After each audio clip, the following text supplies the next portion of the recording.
Hello hello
Harilal की जय।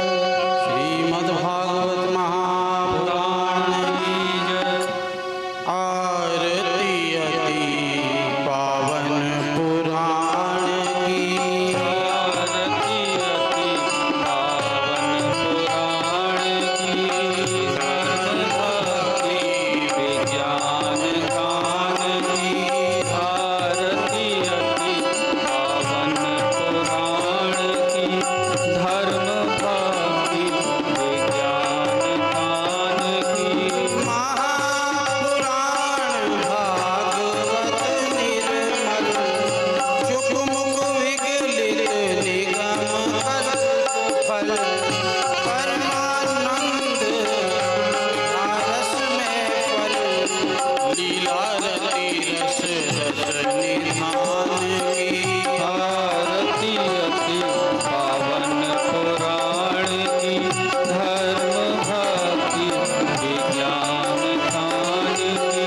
कलिमल मथनी त्रिताप निवारिणी जन्म मृत्यु में भव भय हारिणी सेवक सदर सकल सुखकारिणी सुमोह दिवनि चरित गानी।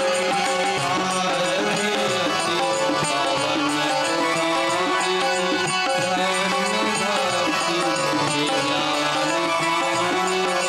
विषय विलास विमोह विनाशिनी विमल विराग विवेक विलासिनी भगवत तत्व रहस्य प्रकाशिनी परम ज्योति परमात्म ज्ञान की। आरती अति पावन पुराण की। धर्म भक्ति विज्ञान गान की। परमहंस मुनि अनुल्लासिनी रसिक हृदय रसरास विलासिनी भक्ति मुक्ति रति प्रेम सुदासिनी कथा किंचन प्रिय सुजानी। आरती अति पावन पुराण की। धर्म भक्ति विज्ञान गान की। कर्पूर गौरम करुणावतारम संसार सारम भुजगेन्द्रहारम सदा वसन्तं हृदयारविन्दे भवं भवानी सरितं नमामि। हरे कृष्ण कृष्ण हरे हरे हरे राम राम राम हरे बोलिए श्रीमद्भागवत महापुराण की जय श्री वृंदावन बिहारी लाल की की जय।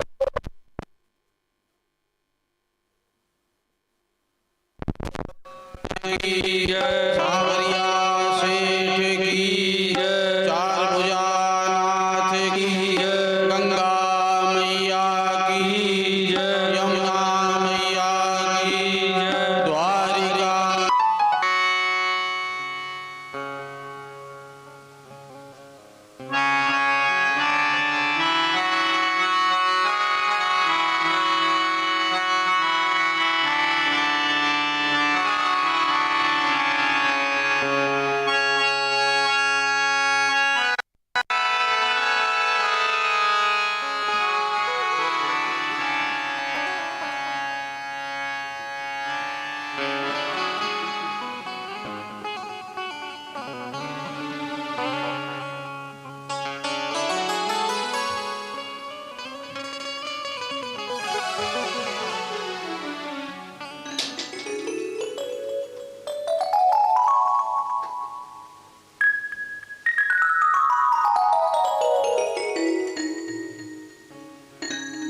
आइए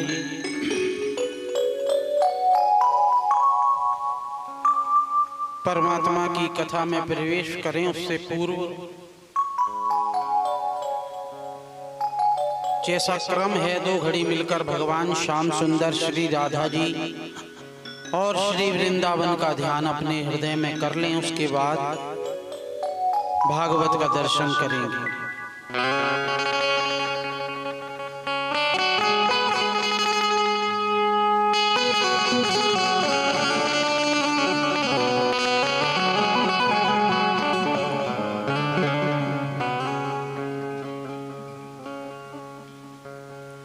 स्वस्तिक श्री गणेशाय नमः।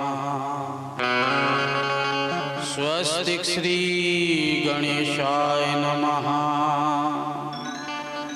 स्वस्तिक श्री गणेशाय नमः। वक्रतुंड महाकाय कोटि सूर्य समप्रभा निर्विघ्नं कुरु मे देव सर्वकार्येषु सर्वदा। अभिप्सिदार्थ सिद्ध्यर्थं पूजितो येषुरागणे सर्वविघ्नं हरस्तस्मै गणाधिपतये नमः। सर्वमंगलमांगल्ये शिवे सर्वार्धसाधिके शरणत्र्यंबिके गौरी नारायणी नमोस्तुते। कस्तूरी तिलकम ललाट पटले वक्षस्थले कौस्तुभं नासाग्रे वरमौक्तिकं करतले वेणुकरे कङ्कणम्। सर्वांगे हरिचंदनं सुललितं कंठे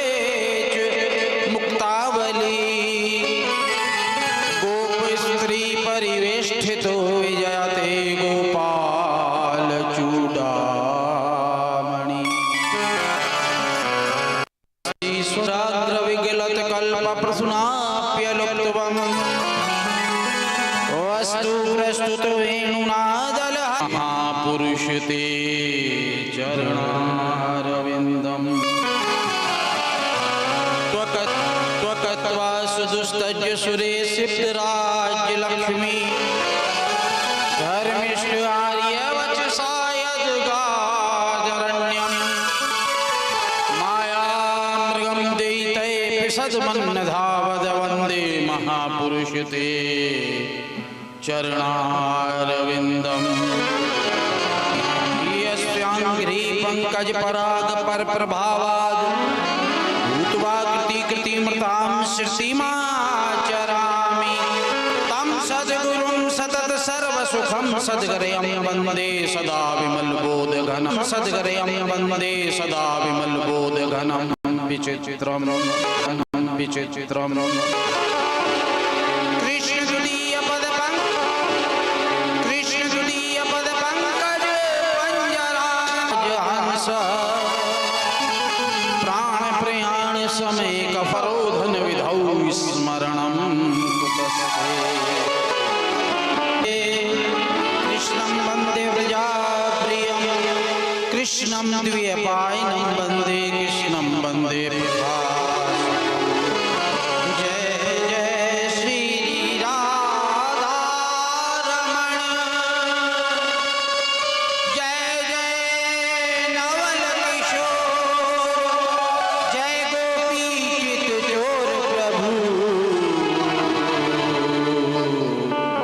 जय जय माखन चोर।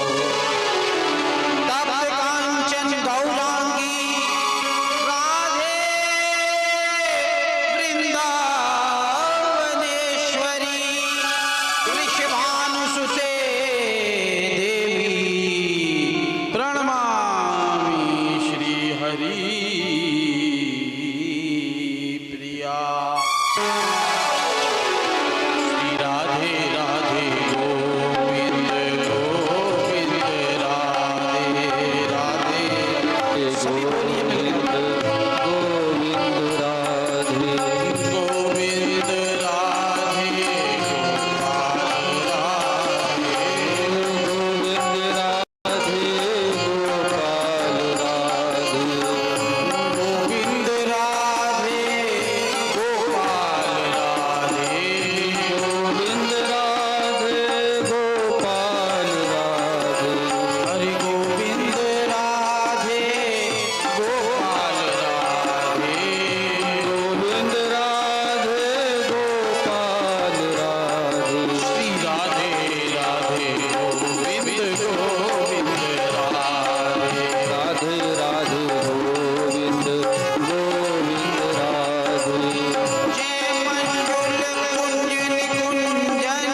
बंशीवट की और गिरिजेश्वर की गिरिराज की ब्रिज गोपिन गोकुमारन की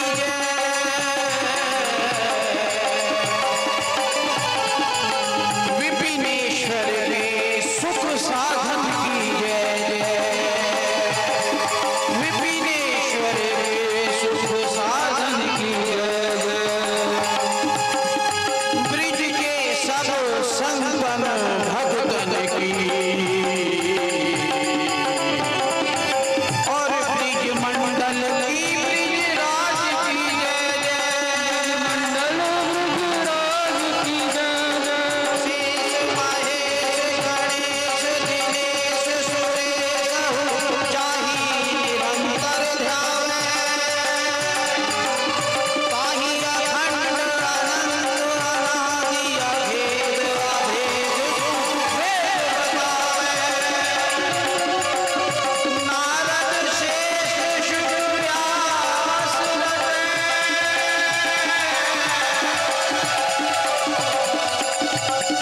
पछहार परे पुनि पावना ताहि अहिर बीछो हरिया छछिया भर छाछ पे नाच नचावे श्री राधे राधे जय श्यामा राधे राधे जय श्यामा श्यामा जय श्यामा श्यामा जय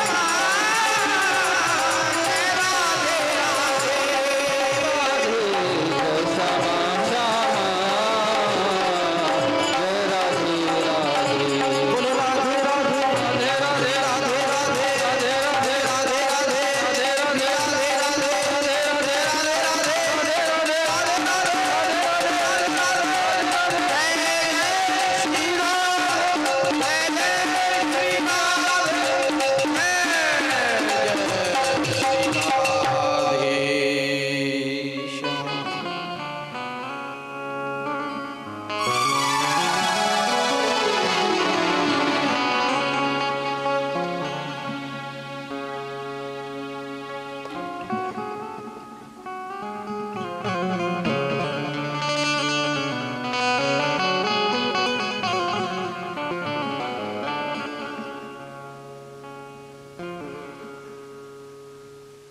आइए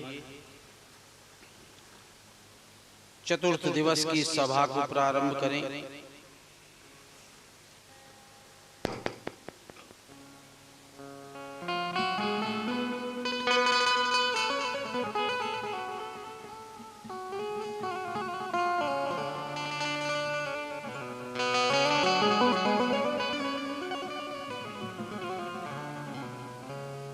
सकल सुकृत फल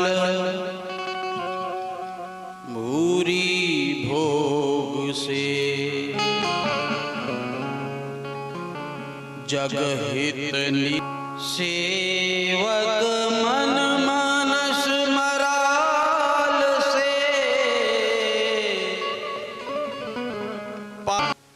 जिस प्रसंग की चर्चा इस भागवत के अंत मैंने पहले भी बताया था कि मां जानकी अस्वस्थ है, मरना और जलना चाहती है। ऐ मैं माता आशीष तब अमोघ विख्याता। ये वचन हनुमान जी के हैं, ध्यान रखना। ये कह रहे हैं मैं कृत हो गया। ये कोई सामान्य शब्द नहीं है, हम तो वैसे ही पढ़ जाते हैं अनजाने में, लेकिन किसी शब्द का जब अर्थ पता लग जाए ना तो आनंद आ जाता है कि इस कृत क्या मतलब क्या होगा। ये कृत का ग्रंथों में क्या अर्थ है? एक बार अनुभव करने के बाद जीव को फिर कुछ नहीं करना पड़ता, उसे कहते हैं कृतकृत्य। सभी बातें समाप्त हो जाएं। कृत्य का मतलब यही है, अगर आपको एक बार अनुभव हो गया तो फिर संसार में कुछ करने को बाकी नहीं रहेगा। ये घटना अपने आप घटेगी, तुम्हें घटानी नहीं है, तुम्हें तो बस कृत्य हो जाना है। तुम्हें अनुभव हुआ, फिर तुम्हें कुछ नहीं करना। हाँ, एक बार मैंने गत सभा में भी कहा था, अगर लोक मंगल के लिए साधक अगर कुछ करे तो ठीक है, लेकिन फिर भी किसी भी कर्म का फल उसको नहीं लगता। कोई भी कर्म का फल उसको बंधन में नहीं बांध सकता। वो जीते जी कर्म करते हुए मुक्त हो गए। क्यों? क्योंकि उसका कर्म जग मंगल के लिए है।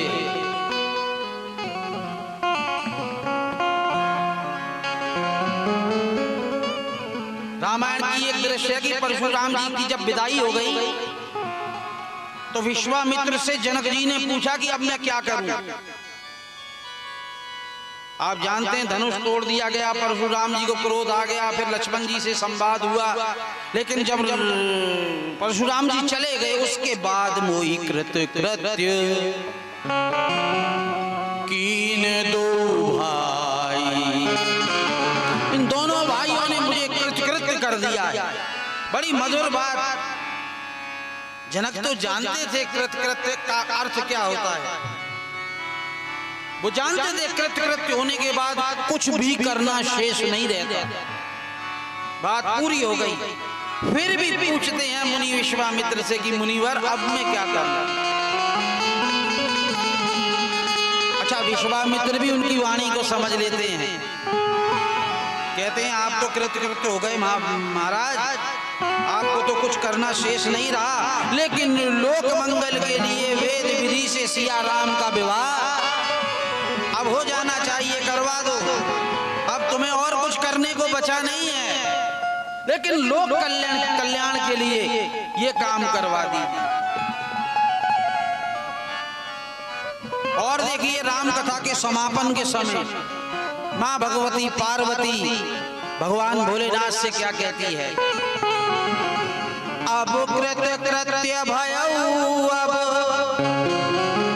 तब प्रसाद विश्वेश, उपजी राम भगति दृढ़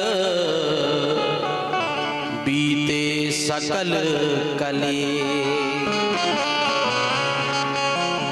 और देखिए गरुड़ काकभूषणी को कह रहे हैं उत्तरकांड में, एक खगराज में कृत्य के बारे में तो ज्यादा नहीं जानता, कृतार्थ के बारे में मैंने कभी कुछ जाना नहीं, लेकिन आपके दर्शन से लगता है प्रभु सदा कृतार्थ रूप तुम। जरा गहराई में उतरोगे ना, वो ये सतगुरु ये संत ये सब कृतार्थ रूप ही तो हैं, ये कृत्य हो गए हैं, इनको कुछ करना बाकी नहीं है। आप अभी कुंभ में वहां ऐसी मूर्तियों के आपको दर्शन होंगे, उन्हें कुछ करना बाकी नहीं है, फिर भी वो कर रहे हैं। क्यों? लोक मंगल के लिए, जन कल्याण के लिए। वो तो कृत्य हो चुके हैं। अच्छा, एक शब्द सरल और बता दूं आपको। आप अपन कह देते हैं ना बातों में, अरे आप तो मैं धन्य हो गया, अरे आप तो धन्य हो गए महाराज, अब आपको कुछ करना बाकी नहीं। सदा कृतार्थ रूप तुम। क्या जरूरत है कथा बोलने की 4-4 घंटे यहाँ बैठकर। हमें अनुभव हो गया, हम अपने जीवन को हमने डाल दिया उस रास्ते पर, लेकिन लोक मंगल के लिए, उन परंपराओं को निभाने के लिए हमें भी बैठना पड़ता है, बोलना पड़ता है। कृत्यता के बाद कुछ करना पड़े लोक मंगल के लिए तो फिर उसका फल नहीं लगता। श्री हनुमान जी इस घटना के बाद पूरी लंका जला देते हैं। अक्षय कुमार को मार दिया, पूरा लंका के रणांगन में युद्ध लड़ा उन्होंने, लेकिन एक भी फल उनको नहीं लगा इस चीज का। खूब मार कुटाई हुई है, खूब असुरों को मारा है उन्होंने, लेकिन उसका फल उनको नहीं मिला। क्यों? क्योंकि वो कर्म जो था ना वो लोक कल्याण के लिए। कृत्या ये बहुत कम लोगों को संसार में मिली है।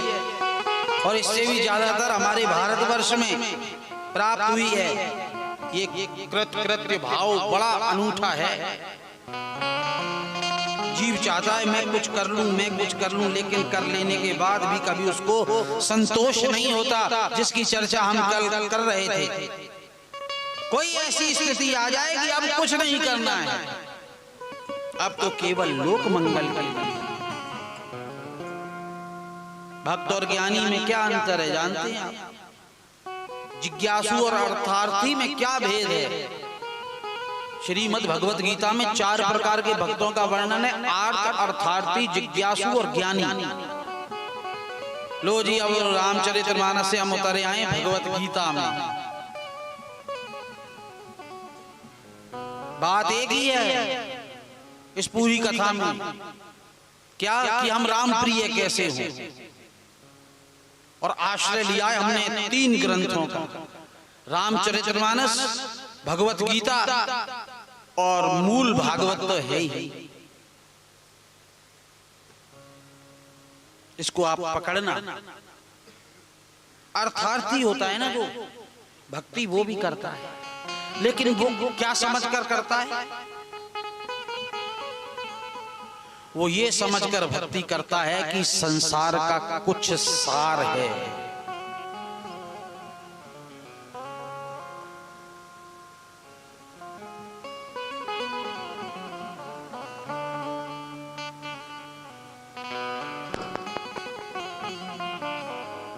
भक्ति तो करता है, भजन भी करता है, लेकिन उसका भजन और उसकी भक्ति अर्थ प्रधान है। कुछ मिलेगा, इसलिए हम सब क्या करते हैं? जो जीवन भर हम भक्ति करते हैं उसके बदले में हम चाहते हैं कुछ।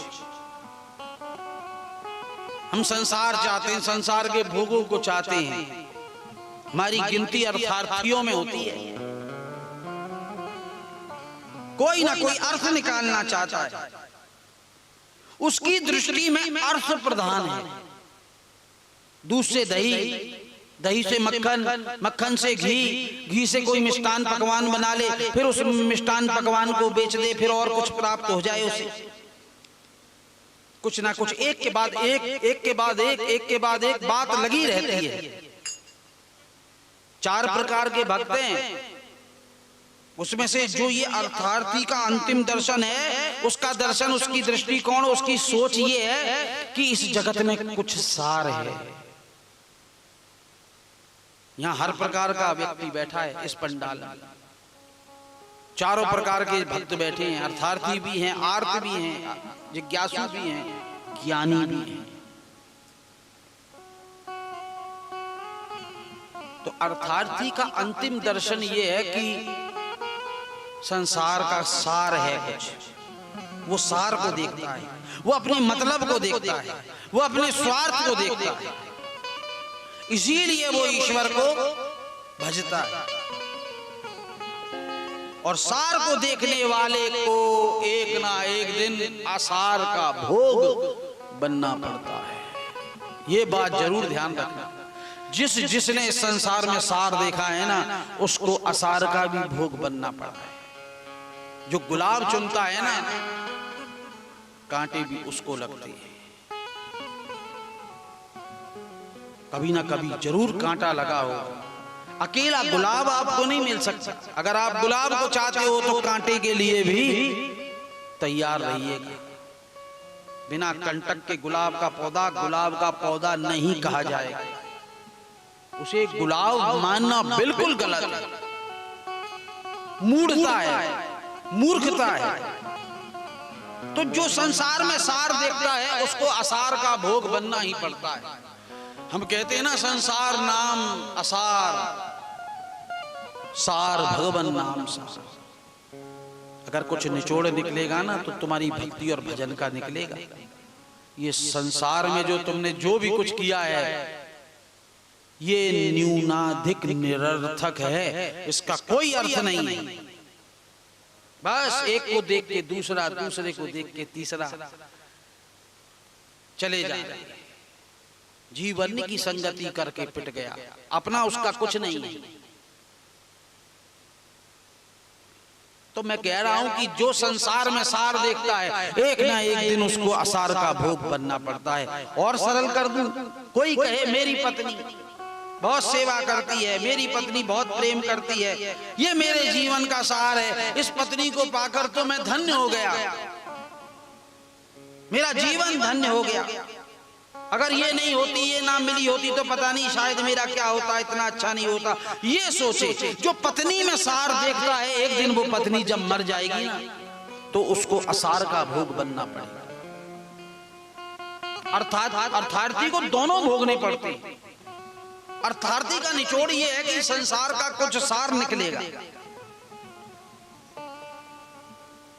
कोई पत्नी अपने पति को सर्वस्व माने, परिवार को सर्वस्व माने, उसको उसमें सार नजर आता है, हमने बहुत बड़ा तीर मार लिया, तो ध्यान रखना जो सार समझता है उसको असार का भोग बनना पड़ेगा।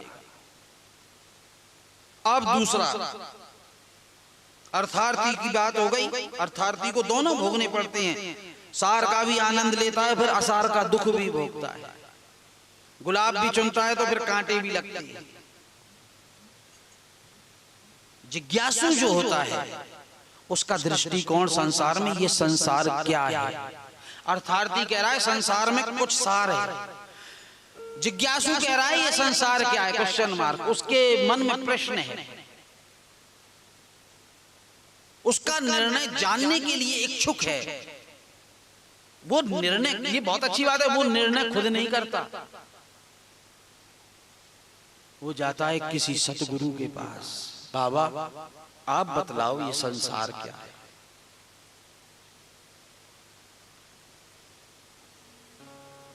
कोई पहुंचा हुआ महापुरुष मुझे ये बताए कि ये जगत है क्या।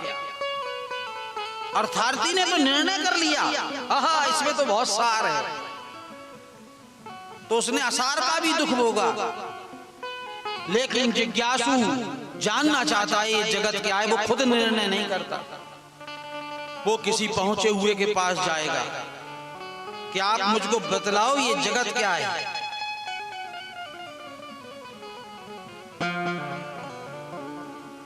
ये जो अर्थार्थी होता है ना, ये तो निर्णय कर लेता है कि जगत में सार है, दुनियादारी में बहुत सार है, यही सब कुछ है, संसार ही सब कुछ है, इसको पकड़ो, इसके सार को पकड़ो, इसमें कुछ है, इसमें कुछ अर्थ देखता है, कुछ अपना मतलब देखता है, कुछ अपना स्वार्थ देखता है, कुछ अपना सुख देखता है। और जब उसको ये अर्थ जो उसको दिख रहा है संसार में, वो जब निरर्थक लगने लगता है ना, तब तक उसकी उम्र हो जाती है मरने की तैयारी। अब बेटा तेरे पास टाइम नहीं है। जब आखिर में एक समय ऐसा आता है, जब मरने के दिन आते हैं, तब उसको पता लगता है कि ये जिसमें मैं सार देख रहा था, इसका तो कोई सार नहीं निकला, ये तो सब यहीं छूट रहा है। जिनकी इतनी सेवा की, जिनको इतना खिलाया पिलाया, ये सब यहीं छूट रहे हैं, जितना इकट्ठा किया। लेकिन अब वो क्या करे, जब उसको अर्थ से विरक्ति होकर, जब उसे लगता है कि निरर्थक है, इससे पहले तो मौत आ जाती है। अब वो निर्णय कर पड़े, कभी उसके निर्णय वाली स्थिति तो जीवन में आती ही नहीं है कि मैं निर्णय कर लूं। वो अंतिम लक्ष्य को नहीं पा सकता। जिज्ञासु जानना चाहता है जगत क्या है। अच्छा, ज्ञानी का अंतिम दर्शन है कि यहाँ कुछ सार है ही नहीं। ये ज्ञानी का अंतिम दर्शन है, कोई सार नहीं है, इस संसार का कोई मतलब निकलने वाला नहीं, कुछ है ही नहीं। लेकिन अब आ जाइए आप आर्त पर, जो भक्त है,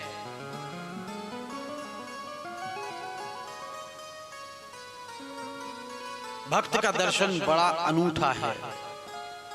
भक्त ने इस जगत को कैसे देखा जानते हो? भक्त सार नहीं है ये जानता है, लेकिन भक्त फिर भी नाचता है। क्यों? वो ये उसका दृष्टिकोण ये कि ये जगत मेरे ठाकुर ने बनाया है, इसीलिए इसकी कुछ मधुरता ले लूं, इस जगत का कुछ आनंद ले लूं। मेरे भगवान ने, भक्त भी भगवान की तरह खेल खेल में अपने जीवन को जी लेता है। सुबह उठे, श्रृंगार करे भगवान का, आरती करे, पूजा करे, भजन करे, खेल खेल में जीता है। जैसे भगवान लीला करते हैं ना, वैसे ही संसार में भक्त भी लीला करता है।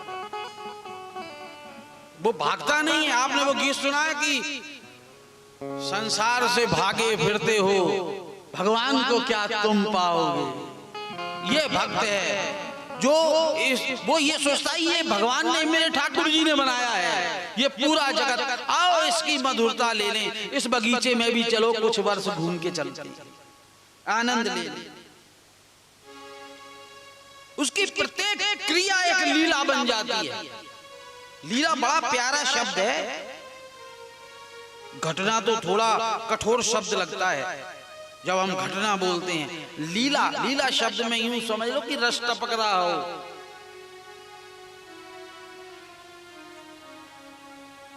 भक्त का तो अंतिम दर्शन भी यही है। वो जानता है कि भगवत भजन सत्य है, जगत सपना है, लेकिन सपना भी आया है तो किसी ने भेजा होगा, किसी ना किसी कारण आया है। चलो कोई बात नहीं, उस सपने का भी रस ले लो, इस जगत रूपी सपने का भी रस ले लो।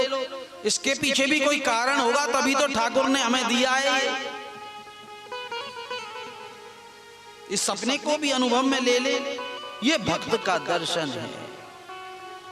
उमा कहूँ में अनुभव अपना, मैं नहीं बोल रहा हूं। ज्ञान की पीठ पर बैठकर भोलेनाथ बोले माँ भगवती उमा से कि मैं अपना अनुभव बतलाता हूं तुझे। किसी का सुना हुआ नहीं, किसी से पढ़ के नहीं आया है, जो मुझे अनुभव हुआ है वो तेरे सामने खोलता हूं। क्या? सत हरि भजन जगत सब सपना। ये जगत सपना है, वो जानता है, लेकिन मधुर सपना आया है तो उसका भी अनुभव कर ले। ये भक्त की बड़ी मधुर पद्धति है जीवन को जीने की।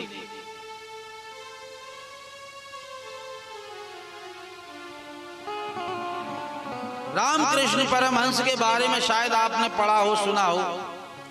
पढ़ते ही तो नहीं हो, हमने उन सद्गुरुओं की बात ही तो नहीं मानी। आदि जगत गुरु कहते थे बेटा वेद का अध्ययन कर, शास्त्रों को समझ, तब तुझे इस जगत का, इस जीवन का पता लगेगा कि वस्तुतः ये है क्या। खुद ही निर्णय मत कर, खुद ही अपने अर्थ मत निकाल अपने मन से, किसी से पूछ जाकर, वो बतलाएगा।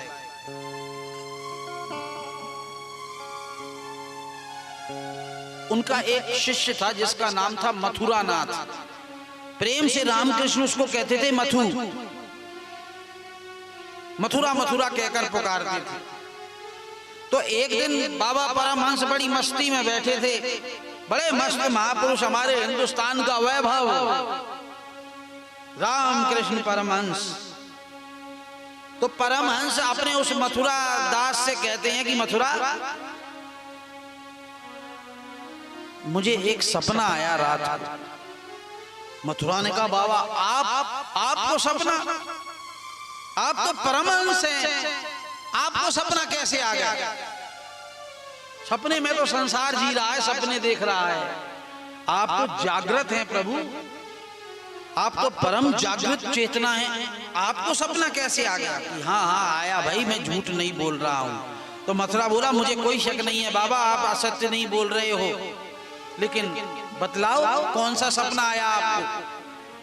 कहा सपने में मैंने देखा कि मैं गादी और तकिए पे बैठा, बढ़िया सुंदर गादी लगी हुई है, दो दो बड़े मोटे तकिए लग रहे हैं, और सिल्की कपड़े पहन रखे हैं राजाओं जैसे, हार पड़े गले में, हाथ में हीरे की अंगूठी है और हुक्का गुड़गुड़ा रहा है। हुक्का भी लखनवी, बड़ा सुंदर हुक्का, चिलम नहीं हुक्का।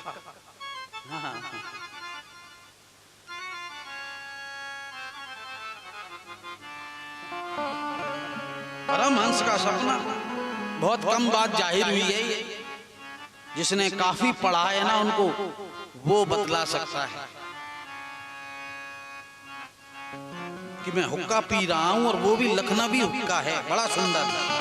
अब मथुरा नाथ तो हैरान, अरे परमहंस और हुक्का, रामकृष्ण परमहंस और हीरे की अंगूठी, बाबा और सिल्की कपड़े हैं, इतनी वीतरागता और गादी और तकिया, कुछ मेल नहीं बैठा। लेकिन उसने सोचा कि भाई महापुरुष है, पहुंचा हुआ, कोई ना कोई मतलब, कोई ना कोई महत्व तो इनकी बात रखती है, ये यूं ही नहीं बोल रहे। पूछा बाबा आप ये बतलाओ आप कहना क्या चाहते हो?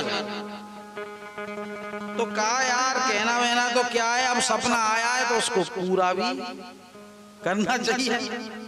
सपना यूं ही तो नहीं आया है मुझे, कोई ना कोई तो कारण रहा होगा। गादी तकिया ले आ, कहीं से सिल्की कपड़े ले आ।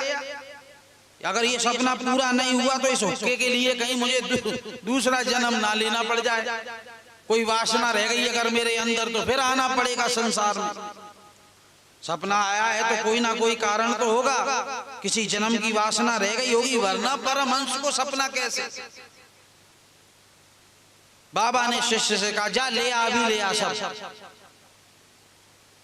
और हाँ किसी को कहना मत, क्योंकि मैं गादी तकिए पर बैठूंगा ना, मैं सुंदर कपड़े पहनूंगा, मैं हीरे की अंगूठी पहनूंगा, तो हो सकता है कि शिष्यों को तकलीफ हो जाए कि ये मामला क्या है, लोग मुझको नहीं समझ पाएंगे और मथुरा तू भी नहीं समझ पाएगा, तू कुछ गलत समझ कर लेगा, मेरे बारे में तू कुछ गलत सोचने लग जाएगा।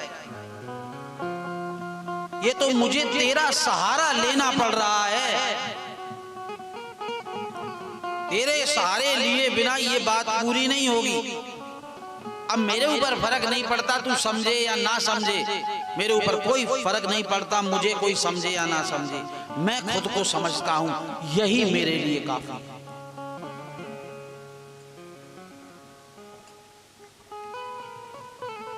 सतगुरु का आदेश उसी समय गया, 3-4 घंटे में सारी व्यवस्था कर दी। गादी तकिया ले आया, बढ़िया कपड़े खरीद लाया, हीरे की अंगूठी ले आया, हुक्का भी ले आया, लेके आ गया। शिष्य ने कहा बाबा कहाँ रखूं ये सब? कहा दे किसी को पता ना लगे, गंगा के तट पर लगा दे। मथुरादास गया, उसने गादी तकिया बढ़िया लगाए, उधर परमहंस ने कपड़े पहन लिए, हीरे की अंगूठी डाल ली, उधर हुक्का तैयार हो गया, और फिर कहने लगे परमहंस अब तू भी यहां से जा। इशारा किया तू जा यहां से।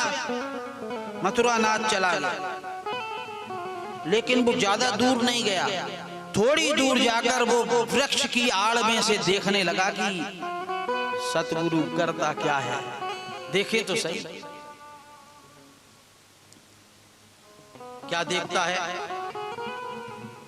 10 या 15 मिनट बाबा ने हुक्का गुड़गुड़ाया होगा उस गादी तकिए पर बैठकर, वो वस्त्र पहनकर, वो अंगूठी पहनकर।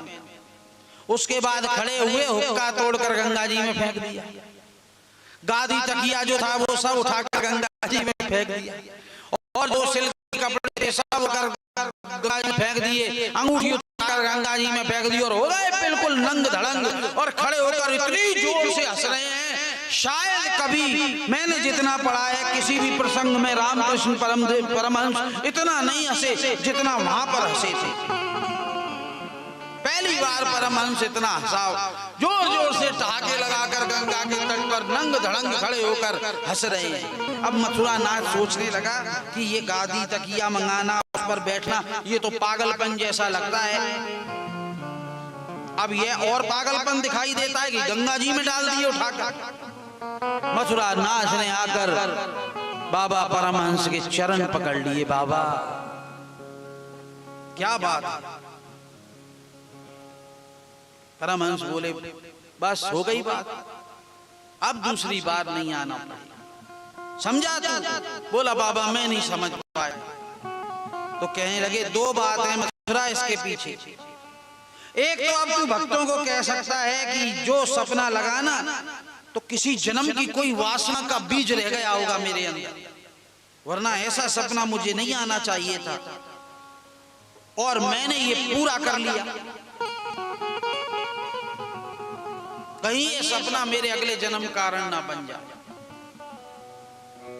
दूसरी यात्रा ना करनी पड़ जाए। दूसरी बात ये है मथुरा, ये ठाकुर ने मुझे सपना दिया है, ये मेरे परम ने मुझको सपना दिया है, तो इसके पीछे इसका कोई ना कोई मतलब तो जरूर होगा। बिना सार के तो ठाकुर मुझे सपना नहीं देते। अब मेरे ठाकुर जी ने दिया है, इसलिए ठाकुर जी की प्रसादी समझकर मैंने उसकी मधुरता को देखना चाहा। ये भक्त का लक्षण है।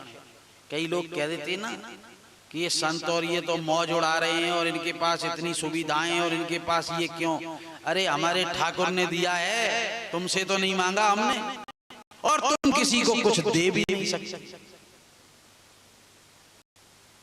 सिवाय निंदा बुराई के और कुछ कर नहीं सकते हो। तुम सिर्फ यही कर सकते हो, अरे हमारे ठाकुर ने हमको दिया है, भोग चलो इसी जन्म में, वरना ठाकुर देता ही नहीं। इसके पीछे कुछ तो कारण रहा होगा।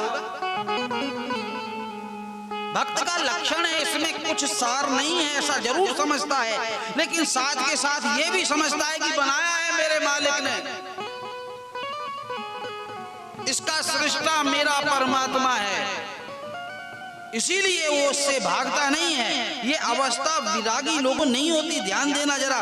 ये अवस्था वेदांत दर्शन अथवा तो अष्टावक्र जिनको वीतरागी कहते हैं, उनकी ये अवस्था है। वीतरागी और विरागी, इन दोनों अवस्थाओं में बहुत अंतर है। रागी से विरागी, यानी हम सब रागी हैं, रागी से वैराग्य, और वैराग्य से वैराग्य भी बीत जाए, वीतरागी। ये बहुत लंबी यात्रा है। वीतरागी व्यक्तियों के जीवन में ये घटना घटती है। तो हम चर्चा कर रहे थे संसार में कुछ सार नहीं है, फिर भी मेरे प्रभु ने बनाया है लोक मंगल के लिए, तो मुझे कुछ करना चाहिए, मैं करूं, लेकिन उसका फल कृत्य कृत्य हो गया, आदमी को लगता नहीं। हनुमान कह रहे हैं मां आज मैं कृत्य कृत्य हो गया हूं।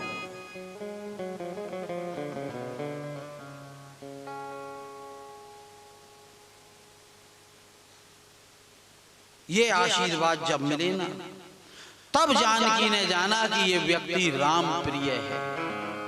अब कृत्य कृत्य भयऊ में माता, आशीष तब अमोघ विख्यात।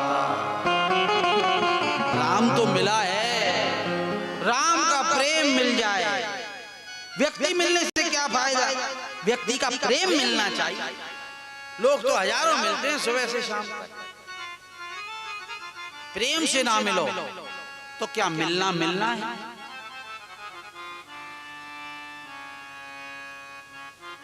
व्यक्ति का मिलने से क्या फायदा। बाजार में तुम कई लोगों से मिलते हो, कहते हो और जय जय कैसे हो, मुस्कुरा जाते हो, किसी से जय श्री कृष्णा, किसी से जय श्री राधे, किसी से मुस्कुराकर सर झुकाकर मिलते हो, हैं? कई संसार में आते जाते रहते हैं। ये मिलना ना मिलना बराबर है। कथा में आए, प्रेम से नहीं आए तो आना ना आना बराबर है।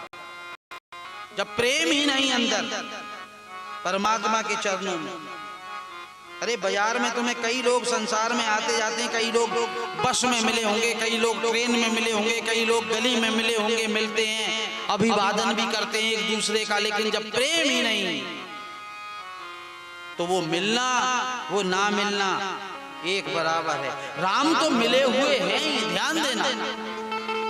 राम को पाने की चेष्टा मत करो, उसको पाने की चेष्टा करना ठीक भी नहीं है, ना समझिए। अरे वो तो मिला हुआ है और इतने रूपों में मिला हुआ है कि तुम गिन भी नहीं पाओ। मुझे वो 10 व्यक्तियों की बात याद आती है। वो जब जाते हैं ना तो एक नदी पार करते हैं तो गिनते हैं कि कहीं कोई रह तो नहीं गया, तो हर बार गिनती में वो गिनने वाला स्वयं को छोड़ देता है और बार बार गिनने पर वो 9 ही नजर आते हैं, तो वो बेचारे रोते हैं वहां, अरे ये क्या हुआ, ये कहीं बह गया, कहीं चला गया। तब कोई संत आकर जब गिनती करवाता है तब उनकी पूरी गिनती पूरी होती है। जो गिनता था वो खुद को गिनता ही नहीं था, खुद को उस गिनती से अलग कर लेता था। हमने क्या कर रखा है जानते हो? हमारी भी यही दशा है, हम दूसरों को तो गिनते हैं लेकिन स्वयं को भूल जाते हैं। बस इतना सा काम करना है, स्वयं को भी गिनती में ले लो तो तुमको जो ब्रह्म प्राप्त है उसका अनुभव हो जाएगा। जो नित्य प्राप्त है ईश्वर, उसका अनुभव हो जाएगा। साधन इसलिए करना है कि प्रभु का प्रेम मिले। भगवान मिलना बड़ी बात नहीं है, भगवान का प्रेम मिलना बड़ी बात है। प्रेम ही तो तीर्थ है, प्रेम फर्ज है, प्रेम है प्रभु का नाम, प्रेम है प्रभु का नाम, प्रेम ही भजन, मन तो मंदिर है मेरा, हृदय वृंदावन, मन तो मंदिर है मेरा, हृदय वृंदावन, वृंदावन में बसे, वृंदावन में है बसे श्री राधिका रमण। मन तो मंदिर है मेरा, हृदय वृंदावन, वृंदावन वृंदावन वृंदावन, मन तो मंदिर है मेरा, हृदय वृंदावन, कामना को करके त्याग, भावना से चल, वासना में क्यों जले आरती सा जल, वासना में क्यों जले आरती सा जल, आत्मा मरती नहीं, आत्मा मरती नहीं, ये तन का हो निधन, मन तो मंदिर है मेरा, हृदय वृंदावन, मंदिर है मेरा, हृदय वृंदावन। जो प्राप्त ब्रह्म है उसका अनुभव हो जाए।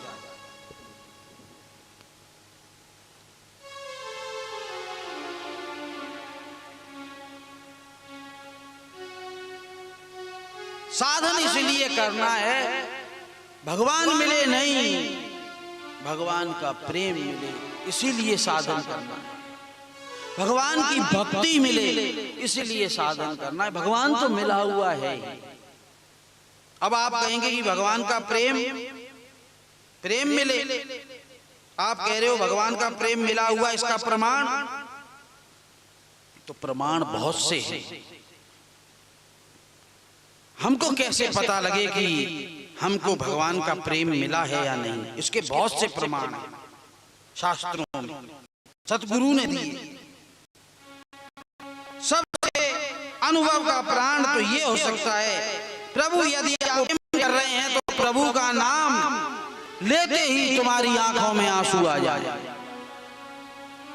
तो समझ जाना वो प्रभु भी तुमको प्रेम कर रहे हैं।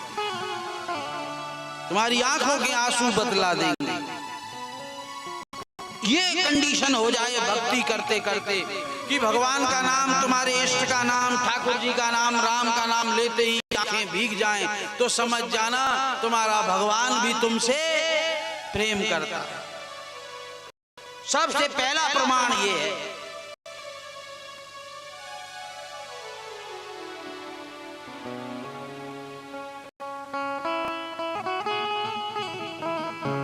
सुमिरन मात्र से नैन भर जाए तो समझो ठाकुर के प्रेम के तुम पात्र होने जा रहे हो। ये सबसे बड़ा अनुभव का सिद्धांत है। ये घटना अकेले में घटती है। जब हम भजन कर रहे हों और डूब जाएं भाव में और आंखों में आंसू आए। एक व्यक्ति मुझसे जिज्ञासा करता था कि महाराज जी, मेरे परिवार के लोग, समाज के लोग हैरान हैं, जब भी राम का नाम लेता हूँ, कृष्ण का नाम लेता हूँ ना, या किसी से सुनता हूँ तो मेरी आंखों में आंसू आ जाते हैं। क्या ये कंडीशन मेरी ठीक है? वो लोग तो पागल हो गया है, कहीं मैं पागल तो नहीं हो गया? मैंने कहा नहीं भैया, ये तो बहुत भाग्यशालियों को ये अवस्था मिलती है। तू तो पा गया है उसको, तेरे परिवार वाले तुझको नहीं समझ पाएंगे। तुम ऐसा दावा ही क्यों करते हो कि सब तुम्हें समझ सके? तुम तो ठाकुर को समझो और ठाकुर तुम्हें समझो, यही पर्याप्त है। ये दुनिया कभी किसी को समझ पाई है क्या? ये तो सब अपनी अपनी ढपली बजाने लग रही है। ये किसी को नहीं समझ पाई आज तक। कारण क्योंकि इसने खुद को ही नहीं समझा, स्वयं को आज तक। और जो स्वयं को समझ गया वो दुनिया को समझ गया। कब तक इस दुनिया को राजी करने की चेष्टा में लगे रहोगे? ये राजी होने वाली नहीं है भैया। एक बात से राजी करोगे तो दूसरा तैयार है, दूसरे को राजी करोगे तो तीसरा मुंह बिगाड़े खड़ा है, तीसरे को राजी करोगे तो चौथा खड़ा है। पूरी दुनिया तो राम और कृष्ण भी राजी नहीं कर पाए। उस समय भी ऐसे दुष्ट थे जो संतुष्ट नहीं थे भगवान से। हम और आप लोग कौन हैं? लोग बोले तो बोले, किसी की फिक्र मत करना, अवस्था को समझना। मेरे तो गिरधर गोपाल, ये अवस्था दूसरों ना कोई। साधु संग बैठ बैठ लोक लाज खोई, अब तो बेल फैल गई, अब तो बेल फैल गई, जाने सब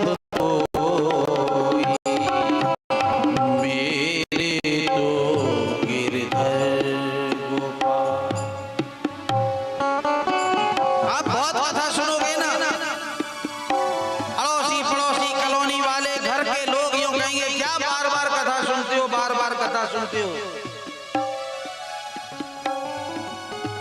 क्यों कहेंगे? जानते हो इसीलिए कि तुम उस अवस्था को प्राप्त होने वाले हो जिस अवस्था का अनुभव उनको कण मात्र भी नहीं है। वो अवस्था तुम्हें प्राप्त होने जा रही है। वो तुम्हारे लिए बोले उनका कोई दोष नहीं है, क्योंकि वो जिस भूमिका में खड़ा है ना संसार में, वहां ये बोलना जायज है। वो बोलेगा, यही बोलेगा, उसको अनुभव ही नहीं है। वो तुम्हारे लिए बोले तो उसका दोष नहीं है, क्योंकि वो जहां खड़ा है वो उसी भूमिका से स्वाभाविक है। किसी की संगीत में रुचि नहीं होती, भजन में रुचि नहीं होती, संगीत का ज्ञान नहीं होता, वो संगीत की आलोचना ही करे। वो कहेगा ये सब क्या है, ये टूटा लगा रखी है। एक ने तो हमको कह भी दिया था, एक माता जी थी कि महाराज जी कथा करते हो, ये साथ में इतने साजबाज बैठे, क्या है टूटा है? मैंने टूटा मत बोलना इसको। बिना समझ के किसी की आलोचना करना नहीं। तू संगीत के बारे में क्या समझती है जो तू इसको टूटा कहती है? जिसको गाना नहीं आता वो गाने की अवस्था को क्या जाने, उसको तो ये सब टूटा नजर आए। जिसको नहीं भोगों में जिसका मन फंसा है, संसार में जिसका मन फंसा है, वो कहाँ महिमा समझेगा भगवान की कथाओं की? उसे सब ये पाखंड नजर आएगा। कोई बेवकूफ है? इतने बड़े बड़े संत जो मार्ग पर चल रहे हैं वो क्या बेवकूफ है? वही ज्यादा समझदार हो गया है जो इसको पाखंड कहता है, दिखावा कहता है। मेरे कहने का तात्पर्य ये है कि आप रोएंगे ना राम को याद करते हुए, तो परिवार के लोग, आसपास के लोग ये कहेंगे कि क्या पागलपन है। कहने दो उनको। इसका मतलब ये नहीं कि तुम अपनी मस्ती छोड़ दो। जब वो अपनी मस्ती नहीं छोड़ रहे तो तुम अपनी मस्ती क्यों छोड़ दो? दुनिया जब अपनी बात पकड़ के रखती है कस के, तो तुम भी अपनी बात को कस के पकड़ के रखो। तुम क्यों छोड़ दो किसी के कहने पर? ये कभी मत सोचना कि ये तुम्हारी इच्छा के अनुकूल इस दुनिया में सब कुछ हो जाए। वो कभी होने वाला नहीं है। गैर मुमकिन है ये दुनिया अपनी मस्ती छोड़ दे। ना जिसको जहां मस्ती में वहीं जाएगा। लाख रोक लो उसको, तुम अपनी तरीके से चलाने की कोशिश करना, नहीं चला पाओ। जिसको जहां जाना है, जिसको जहां आनंद, जिन प्रसंगों में जिसको आनंद मिलता है वो वहीं जाकर पहुंच जाए। गैर मुमकिन है ये दुनिया अपनी मस्ती, यहाँ कोई अपनी मस्ती छोड़ने वाला नहीं है। बाप बाप की मस्ती में है, माँ माँ की मस्ती में है, बहन बहन की मस्ती में है, पड़ोसी पड़ोसी की मस्ती में है, परिवार वाले परिवार की मस्ती में। या कोई अपनी मस्ती छोड़ने वाला नहीं है। सब अपनी मस्ती में अपने नशे में डोल रहे हैं। इसीलिए दिल तू ये बेकार की बस्ती छोड़ दे। इनको समझाना बेकार है। जो जहां पर आनंद ले रहा है उसको लेने दो। जिसको भगवान का नाम और कथाएं प्यारी हैं वो आ जाएगा, दूर से भी आ जाएगा। और जिसको रुचि नहीं, कई बार मैं कथा में आपको मैंने सुनाई है, आपको याद दिला दूं। शिव और पार्वती और कुछ गण बैठे थे कैलाश पर्वत पर। तो ऐसी बात चलते चलते चलते चलते एक शब्द आ गया, रात्रि। जैसे ही ये रात्रि शब्द आया ना, तो शिव की आंखों में आंसू आ गए। और कोई तो नहीं पहचान पाया, लेकिन मां भवानी ने देख लिया कि ये जरा भावुक हो गए रात्रि सुनकर। फिर थोड़ी देर और चर्चा चली तो रावण शब्द आया, तो फिर शंकर जी की आंखों में आंसू आ गए। तो भवानी ने सोचा होगा कि हो सकता है रावण इनका बहुत प्रिय भक्त है, रावण का नाम सुनकर रावण की याद आ गई हो। तो जब सब चले गए, चरण सेवा करते हुए माँ भगवती पूछती है भोलेनाथ से कि नाथ एक बात बतलाओ, मैं देख रही थी जब रात्रि शब्द आया तो आपके नेत्र डबडबा गए, और जब रावण शब्द आया तो आपके नेत्र डबडबा गए। बतलाइए इसका सबका कारण क्या था? शिव जी ने कहा ना तो मैं रावण सुनकर रोया, ना रात्रि सुनकर रोया। मैंने तो रात सुना ना तो मुझे मेरे राम की याद आ गई, मेरे ठाकुर की याद आ गई, इसीलिए मेरी आंखों में आंसू आ गए। हर ही रामचरित सब आए, ये अवस्था तब होती है साधक की, भक्त की, जब भगवान उससे प्रेम करने लगता है। हमारा प्रेम तो क्या प्रेम है, हम तो आखिर जीव ही हैं, हमारे प्रेम की ताकत भी कितनी है। किसी को भगवान के नाम से, भगवान की कथा से, संत दर्शन से, संत सामीप्य से, संत स्मरण से अगर उसकी आंखों में आंसू आ जाए ना, तो भगवत कृपा समझना कि प्रभु भी उसको प्रेम करने लगा है। कृपा कई प्रकार से हमारे जीवन में हमारे सामने आती है, ये भी एक भगवत कृपा है। आप इसको अच्छी अवस्था समझिए। अगर आपको आंसू आ जाए किसी प्रसंग में, सुनते सुनते भगवान की कथा में, तो समझना कि प्रभु आपसे प्रेम करते हैं। इसीलिए ये कथा में हमने इस प्रसंग को उठाया है कि राम तो सबको प्रिय हैं, पर राम का प्रिय कौन है, राम का प्रिय हम कैसे बने। हमारे ऊपर भी राम का प्रिय होने के बाद मां भक्ति अपने अमोघ आशीर्वादों की वर्षा कर दे और उन आशीर्वादों को पाकर हमारा जीवन भी कृतकृत्य हो जाए। भगवान हमें प्रेम करे, इसके लिए कुछ करना पड़ेगा। तो भगवान गीता में कहते हैं, यस्मान्नुदिज्यते लोको लोकान्नुदिज्यते चया हर्षामर्ष भयोद्वेगमुक्तो या साचा में प्रिय। भगवान कहते हैं ऐसा व्यक्ति मुझे प्रिय है, ये से जय में प्रिय। सीधा साधा अर्थ आपको समझाकर आगे बढ़ता हूं। जिस व्यक्ति से कभी लोगों को, किसी लोग को उद्वेग नहीं होता, और लोग समाज जिसको कभी उद्वेग नहीं दे सकते, भगवान श्री कृष्ण कहते हैं कि जिसको कभी समाज से उद्वेग नहीं होता और समाज जिसको कभी उद्वेग नहीं दे सकता, ऐसा व्यक्ति मुझे प्रिय है। उद्वेग का मतलब है उच्चाटन।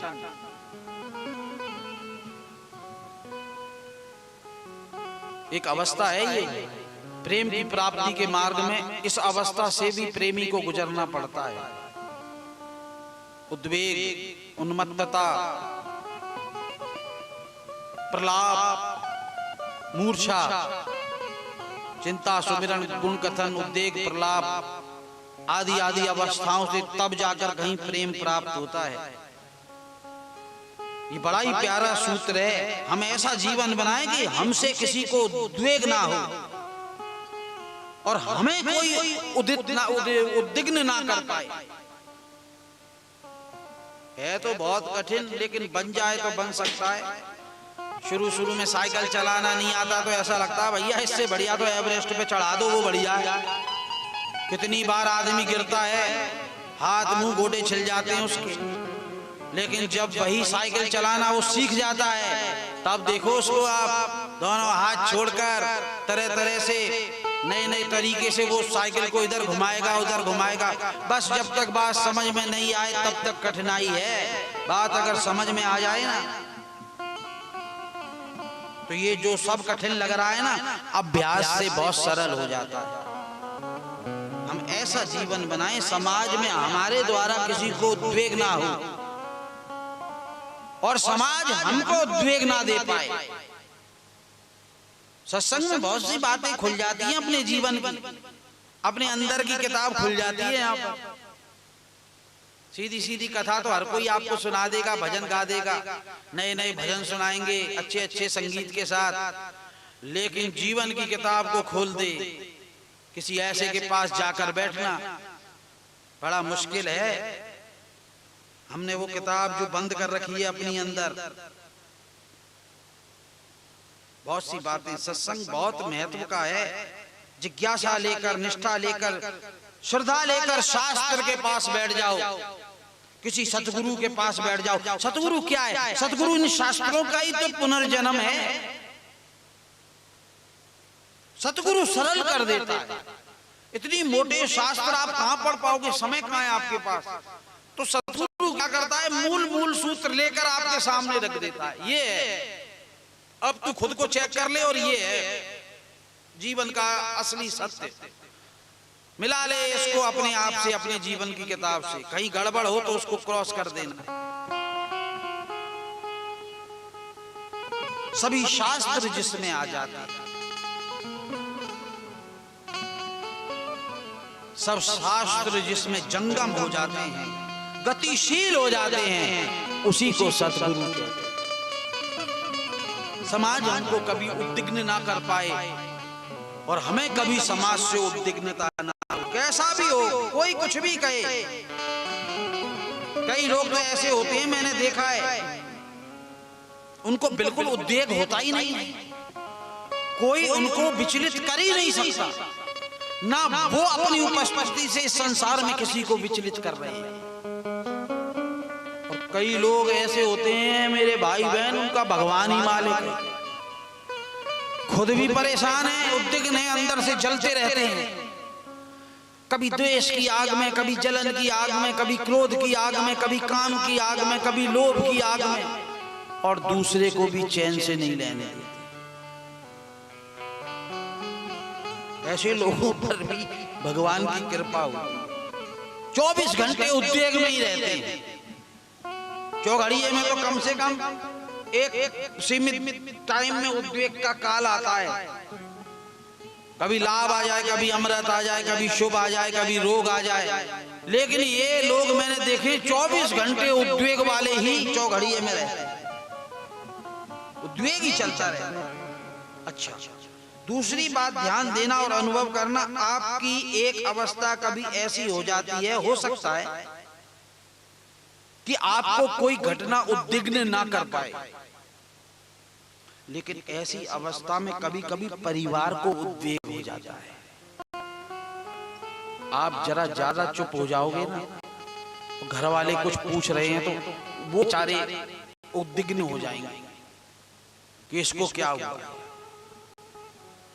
तो संसार में उद्वेग ना, इस स्थिति का निर्माण करना आसान है, लेकिन कभी कभी आसपास वालों को उद्वेग आता है। माँ कहेगी चुप क्यों बैठा है बेटा, बोल क्या बात है, कुछ तो बोल। पत्नी कहेगी हद हो गई, कोई तो बात बोलो, बोलते क्यों नहीं हो। आपका मौन हमसे सहा नहीं जाता, मतलब ये कि दूसरे को उद्वेग हो गया। अवस्था तो तब बनती है जब हमारी क्रिया किसी को भी उद्वेग ना दे। बड़ी मधुर अवस्था है, जो भी निकट आए ना, ऐसी अवस्था बनाना अपने अंतःकरण की कि जो भी तुम्हारे पास आए वो नाचने लगे, भीतर से नाचने लगे, उसे खुशी होनी चाहिए। जो करीब आया तो भीग गई आंखें, आया निकट कोई तुम्हारे तो शांति को प्राप्त हो गया। तुम्हारे निकट कोई आए तो वो सुख से भर जाए, किसी को उद्वेग ना हो। ध्यान देना, जिनके पास जाने से समस्त उद्वेग का शमन हो जाए ना, तो समझ जाना कि परमात्मा की कोई व्यवस्था तुम्हारे लिए धरती पर उतरी है। 1 मिनट की भी देर मत करना उन चरणों में गिरने में, फौरन पकड़ लेना उन चरणों को। कोई अवस्था उतर कर आई है, कोई अवतार की प्रथम किरण है जिसके अंदर ऐसा अवतार पना उतर आता है, अरे उसकी तो मस्ती ही अलग होती है।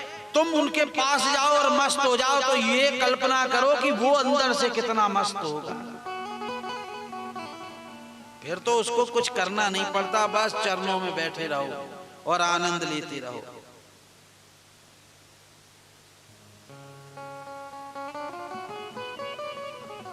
कितनी मस्ती होती होगी उस जीव के जीवन में, जिसके पास जाते ही जीवन की बात बन जाए।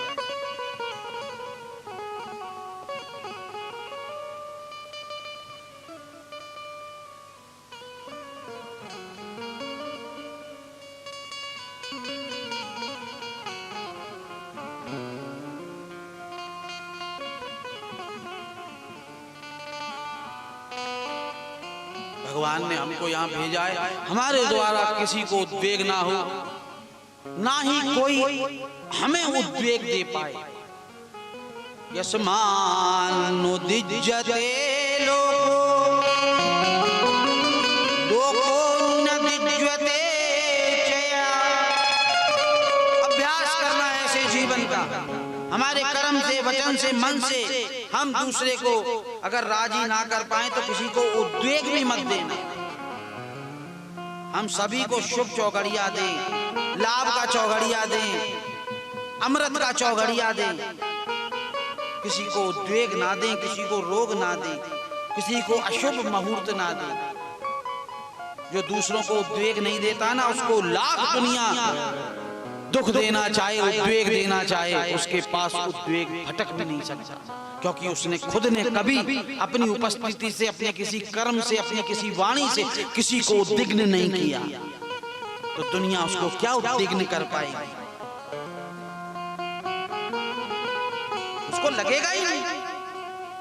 वो जानता है मैंने कभी किसी को उद्वेग नहीं दिया, कभी किसी को दुख नहीं दिया, तो मुझे कौन दुख दे सकता है, कौन मुझको उद्विग्न कर सकता है? उद्वेग तो मुझे छू भी नहीं सकता। वो देना चाहता है पर वो लेना नहीं चाहता। क्यों? क्योंकि उसने देना सीखा है, सबको आनंद देना सीखा है, सबको भक्ति देना सीखा है, सबको ज्ञान देना सीखा है। तुम चाह कर भी उस व्यक्ति को उद्वेग नहीं दे पाओगे। अगर तुम दोगे भी तो वो व्यक्ति लेगा ही नहीं। ठाकुर कहते हैं, अर्जुन ऐसा साधक मुझे प्रिय है जो हर्ष से, अमर्ष से, भय से, खेद से मुक्त हो जाता है। ऐसा व्यक्ति मुझे प्रिय है। जिसको हर्ष नहीं है,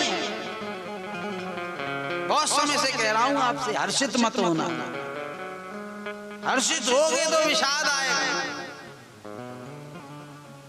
जरूर आएगा, दुख जरूर आएगा, निराशा भी आएगी।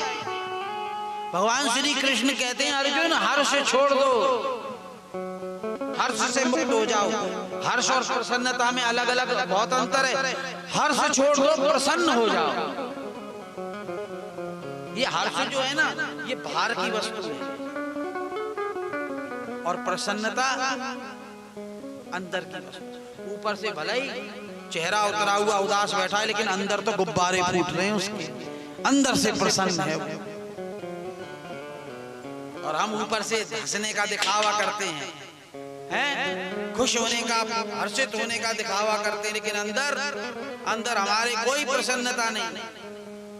जैसे किसी सड़क पर किसी से आंखें मिल जाए ना हमारी, तो हंसकर अपन अंदर कुछ नहीं है, बस वो ऊपरी एक क्रिया, एक व्यायाम चल रहा है। बस शरीर के किसी महत्वपूर्ण अंग द्वारा तुमने उसको दिखा दिया कि हम खुश हैं, लेकिन हैं नहीं। प्रसन्नता और हर्ष में, ये प्रसन्नता बड़ा प्यारा शब्द है। आप सोचें, प्रसन्नता आप कहें मुझसे, महाराज जी इनमें अंतर क्या है? हर्षित होना, अरे अंतर हम सबके अनुभव का है। हर्ष जो है वो बाहरी वस्तु है, बहुत मूल्यवान बातें बतला रहा हूं, याद रख सको तो। और प्रसन्नता अंदर की वस्तु। कभी कभी महात्मा लोग आप दूर से देखोगे ना तो वो हर्षित दिखाई नहीं देते, ऐसे गोगड़े से बैठे रहते। ऊपर से देखोगे, लेकिन अंदर उतर गए ना तो तुम बिखर जाओगे, इतने प्रसन्न होते। उनके रोम रोम में अंदर प्रसन्नता फूट रही होती है, और ऊपर से बिल्कुल नीरस से दिखाई देंगे, आंखों में कोई भाव नहीं, भीतर से बहुत प्रसन्न, आनंद से भरे होते हैं। हर्ष जो होता है ना वो दिखाई देता है। आप देख सकते हो किसी को हर्षित होते हुए, लेकिन प्रसन्नता दिखाई नहीं देती। प्रसन्नता अदृश्य है, अंदर की वस्तु। आदमी अंदर से गुनगुनाएगा, प्रसन्न होगा ना, आहा, गाते गाते काम करेगा, गाते गाते। कभी कभी आप अंदर से जब प्रसन्न होते हो ना तो बर्तन मांजते मांजते भी ओहो गा रहे हैं, कपड़े धोते हुए भी गा रहे हैं, अंदर से प्रसन्न है। गुनगुनाएगा, मुस्कुराएगा, अकेला ही मुस्कुराएगा। हमारा ये सबसे बड़ा अनुभव है कि हमें लाभ होता है तब हर्ष होता है। अब जब दूसरों को लाभ होता है ना,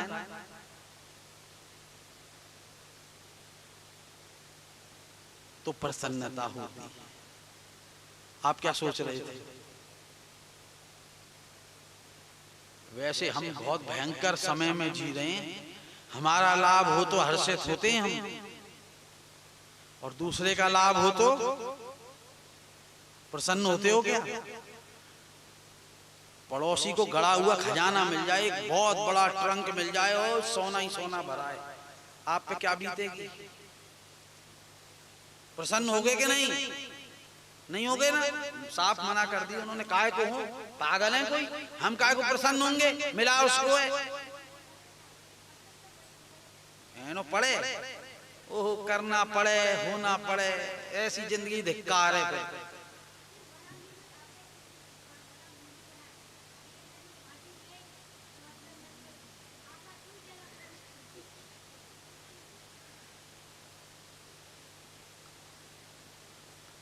हाँ, और कोई चारा ही नहीं है तो फिर हंसी लो। बहुत अच्छा हुआ, यही कहना पड़ेगा।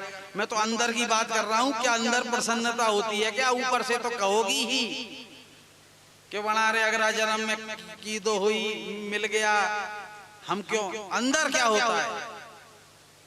बाहर की बात नहीं कर रहा हूँ, बाहर तो सब अच्छा अच्छा ही बोलेंगे, बहुत अच्छा, अरे वाह वाह क्या बात है। अंदर की घटना बता रहा हूँ। यही तो परेशानी है मेरी कथा में, वो अंदर की किताब खुल जाती है।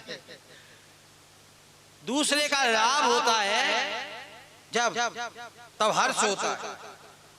अपना लाभ होता है तो अपन को हर्ष होता है, खुश हो जाएंगे। अब तो या मंदिर चलो और महाप्रसादी करो और फलाना करो, भगवान की कृपा से बाहर दिखाई देगा। और जब दूसरे का लाभ होता है तो क्या प्रसन्नता होती है? वैसे है तो मुश्किल बात, पर मैं पीठ पर बैठा हूं इसलिए मैं तो यही कहूंगा, प्रसन्नता होनी चाहिए अंदर से। दूसरे का लाभ हो जाए तब जो अवस्था बनती है ना, वो प्रसन्न अवस्था है। और हमें लाभ हो जाए तो जो घटना घटती है वो हर्ष की अवस्था है, हर्षित होने की अवस्था है।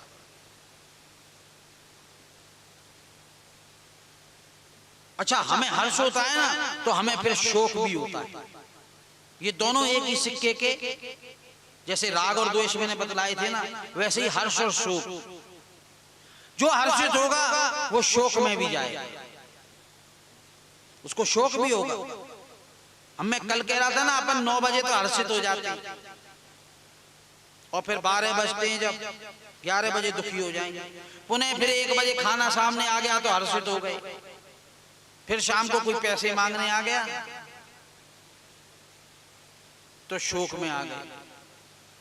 फिर शाम को फतेह सागर कहीं ठेली पे चाटने गए तो हर्षित हो गए। रात को फिर पति या पत्नी की माथा फोड़ी हो गई तो फिर दुखी हो गए। मतलब जो हर्षित होगा उसको शोक का भी भोग लेना पड़ेगा। लेकिन प्रसन्नता में ये बात नहीं है, प्रसन्नता का कोई विलोम शब्द है ही नहीं। प्रसन्न यानी आनंदी। इसीलिए गोस्वामी जी शब्द भेद करते हैं रामचरितमानस में। आज कथा आएगी, शीतल मंद सुरभि बह बाहु, शीतल मंद सुरभि बह बाहु, हर्षित सुर देवता हर्षित हो गए और संतन मुनि जाओ।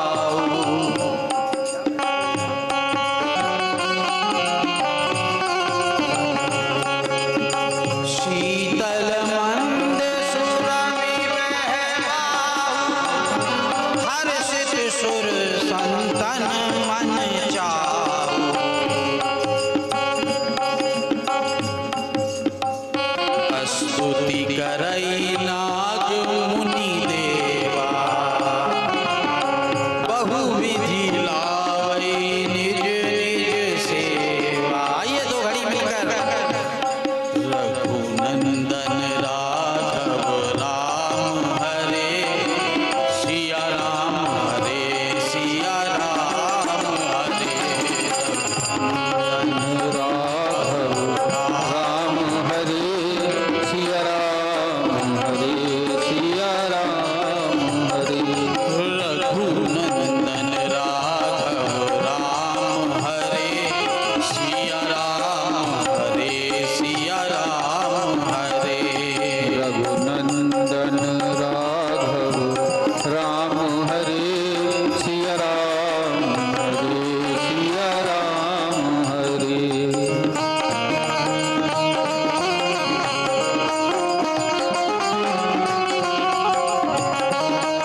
में हर्षित हो रहे हैं ना राम जन्म के अवसर पर, लेकिन जब राम को राजगादी मिल रही थी तो ये देवता लोग शोक में डूबे थे।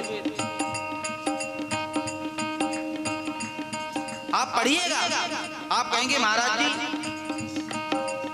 ये शोक में क्यों डूबे, तो रामचरितमानस पढ़ो कि अगर राम राजा बन गए और सिंहासन पर बैठ गए तो फिर निश्चरहीन करी मही, ये प्रतिज्ञा कैसे सत्य हो। जो राम जन्म पर हर्षित हैं वो राम को राजगादी मिलने पर शोक में हो जाएंगे, राम वन में जाएंगे जब तो हर्षित हो जाएंगे, और जब भरत मिलने आएंगे चित्रकूट पर तो फिर शोक में डूब जाएंगे। लेकिन संतों को हर्ष नहीं हुआ, संतन मन चाऊ, चाऊ यानी आनंद, प्रसन्न हो गए संतों के मन भीतर से। शीतल मंद सुरभि बहबाऊ, हर्षित सुर संतन मुनि जाऊ, स्तुति कराई नाग मुनि देवा, बहुविधि लावई निज निज सेवा। ओ रघुनंदन राघव राम हरे, सिया राम हरे, सिया राम हरे। रघुनंदन राघव राम हरे, सिया राम हरे, सिया राम हरे। जिनको आनंद और प्रसन्नता मिल गई उनको कभी दूसरी बात नहीं आती, इसलिए हर्ष से मुक्त हो जाओ। भीतर से प्रसन्न होना चाहिए व्यक्ति, ऊपर से नहीं। ऊपर की क्रियाओं से, ऊपर के आयोजनों से, ऊपर के आडंबरों से तुम खुशी होने का अभिनय करते हो कि तुम हर्षित हो गए हो, तुम प्रसन्न हो गए हो। प्रसन्नता तो भीतर की वस्तु है, उनको इन बैसाखियों की जरूरत नहीं कि कोई आयोजन हो तभी खुश होंगे, वो बिना आयोजनों के ही खुश है, वो प्रसन्न है। अच्छा, दूसरा सूत्र लीजिए, अमर्ष। अमर्ष, अमर्ष का अर्थ है ईर्ष्या मत करो, किसी को देखकर डहा मत करो, किसी से जलन मत करो, अमर्ष छोड़िए। ये ईर्ष्या जो है ना, ये क्रोध का व्यसन है। बाहर अगर प्रकट हो गया तो उसी क्रिया को कहेंगे क्रोध कर रहा है, और अंदर ही अंदर दबा गया, आंखें निकाल गए, बोल नहीं रहा है, तो उसको कहेंगे ये ईर्ष्या में जला जा रहा है। बाहर अगर प्रकट हो जाए, ईर्ष्या जो है वो क्रोध का व्यसन है। मनु ने क्रोध के, महाराज मनु ने क्रोध के 8 व्यसन बतलाए हैं, उनमें ईर्ष्या क्रोध का व्यसन है। ईर्ष्या का सीधा साधा अर्थ है दूसरे की उन्नति को सह ना पाना। किसी भी क्षेत्र में कोई व्यक्ति उन्नत हुआ और उसकी उन्नति को हम सह ना पाए, ये वृत्ति, इसको अमर्ष कहते हैं। कोई व्यक्ति आगे निकल गया तो हम सह नहीं सकते, हम खुद तो पहुंच पाते नहीं वहां तक, लेकिन भीतर ही भीतर होता है, सहा नहीं जाता, समझाना बड़ा मुश्किल है, क्योंकि आप सभी का अनुभव है ये तो। और कह भी देते हैं ना अपन कि लोग अपने दुख से दुखी नहीं है, दूसरा ऐसा क्यों है उसको देख देख के ही जले जा रहे हैं, मरे जा रहे हैं, कुढ़े जा रहे हैं। नहीं, ये बिल्कुल सत्य बात है, ये प्रत्येक हृदय का सत्य है, ये आप सब अनुभवी हैं। अब मैं समझाऊंगा तो जरा ज्यादा ही किताब के पन्ने खुल जाएंगे।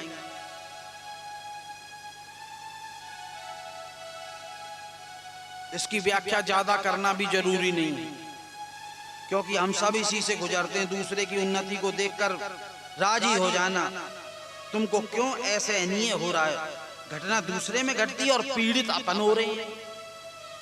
मैं तो कथाओं में अक्सर कहता हूं, एक व्यक्ति था, उसने किया भजन, भगवान हो गए प्रसन्न, बोले वरदान मांग। फटाफट वरदान मांग कि महाराज ऐसा है, मुझे ये वरदान दो कि मैं जो चाहूं वो हो जाए, जो मांगू वो मिल जाए। भगवान ने कहा ऐसा थोड़ी ना होता है, ये तो बहुत कठिन वरदान है, कोई मांग ले छोटी मोटी चीज के देना है तो ये दो भाई, हमने भी तो भजन किया है आपका, नहीं दोगे तो आपकी मर्जी है, आप खुद ही कह रहे हो वरदान दूं मैं तुझे, तो देना है तो ये दो, कि नहीं नहीं ये नहीं, कि मत दीजिए। फिर भगवान ने बोला अच्छा ठीक है दे देता हूं, लेकिन एक कंडीशन पर दूंगा, एक शर्त है मेरी। क्या? कि जो तू चाहेगा, जो तू मांगेगा, तेरे पड़ोसी को उससे डबल मिलेगा। अब ये तो और आफत हो गई, उसी के लिए तो मांग रहा था, अब तुमने तो बिल्कुल उल्टा ही मामला कर दिया कि भाई लेना है तो ले, नहीं तो ये ही अपने तो शर्त है। उसने कहा चलो ठीक है दे दो। आदमी बड़ा चालाक होता है, कोई ना कोई उपाय निकाल ही लेता है। भगवान ने आशीर्वाद दे दिया, वरदान दे दिया, भगवान चले गए। अब क्या हो साहब, उसने पहले इच्छा की कि मेरा एक बढ़िया घर बन जाए, हाँ सुंदर महल जैसा बन गया, पड़ोसी के दो बन गए। कब वो उनको देखे, अपने महल की तरफ उसका ध्यान कम और उसके दो महलों की तरफ। मार्केट में एक बहुत बड़ा शोरूम खुल जाए मेरा, पड़ोसी के दो खुल गए, बड़ा परेशान।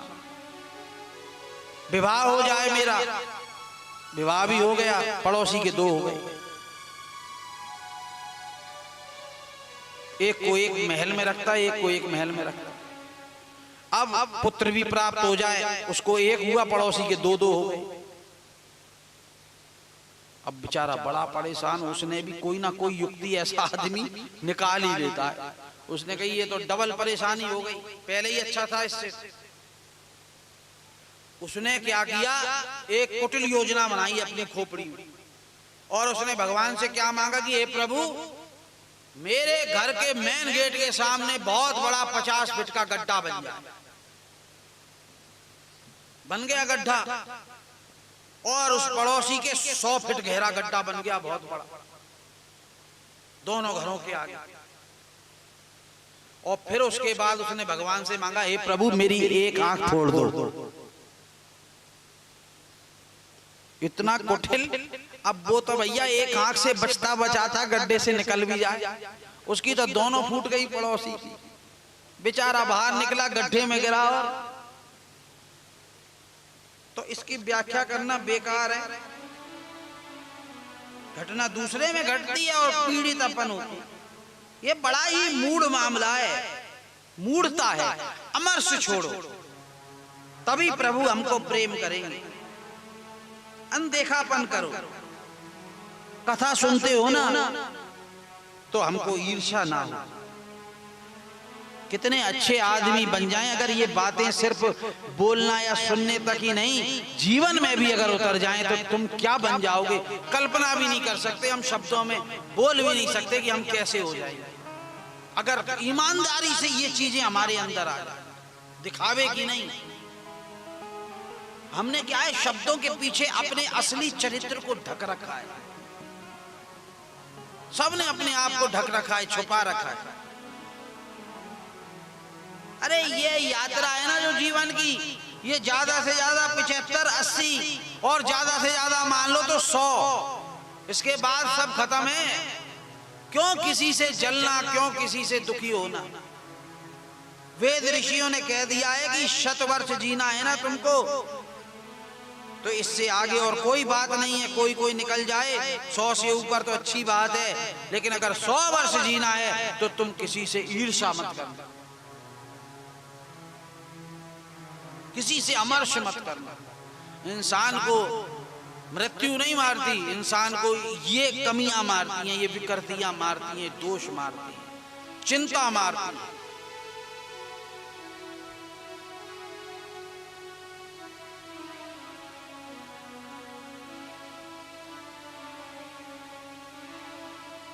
मांगत मांगत मान घटे, प्रीत घटे नित के घर जाए। ओछे के संग में बुद्धि घटे और क्रोध घटे मन के समझाए। कोई निकल जाए अच्छी बात। भगवान को अगर प्रिय होना है और भगवान को प्रिय होने के बाद में माँ के भक्ति, माँ के अमोघ आशीर्वाद तुमको पाने हैं, कृत्य होना है, तो हर्ष और अमर्ष ये दोनों छोड़ने पड़ेंगे। प्रसन्न होना पड़ेगा अंदर से।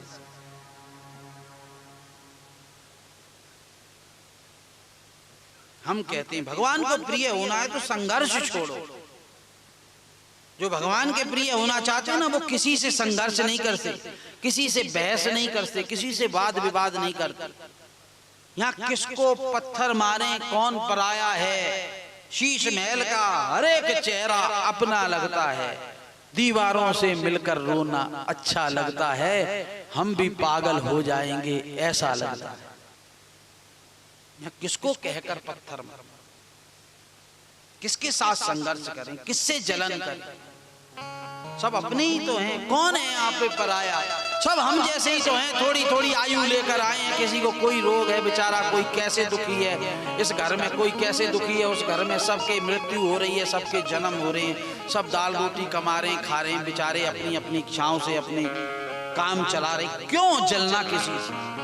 मेरी तो यही बात समझ में नहीं आती। इसीलिए मैं दूर रहता सबके बीच में हूं, लेकिन फिर भी मैं अंदर से सबसे दूर रहता हूं। पता नहीं किसकी संगत से मेरी अंतःकरण में क्या होगा।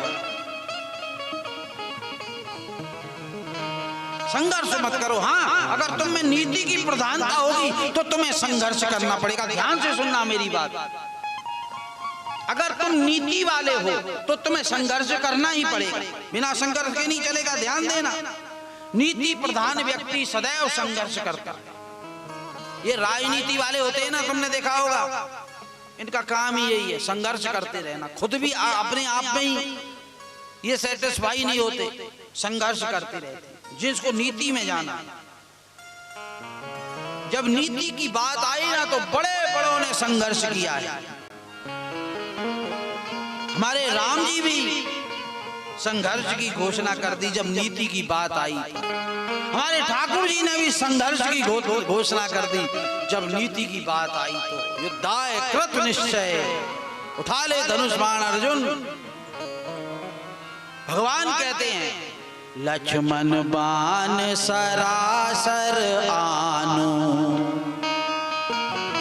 सौ सौ वारिधि विसिख कृसानु, सठ सन विनय कुटिल संग प्रीति। एक एक शब्द समझने लायक है।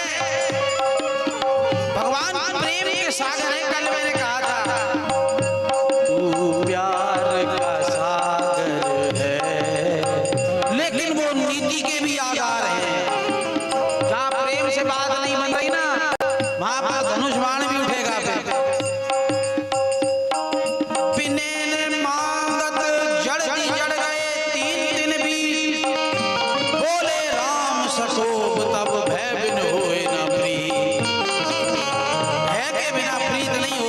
इसीलिए लक्ष्मण से कहा लक्ष्मण मेरा धनुष बाण लाओ।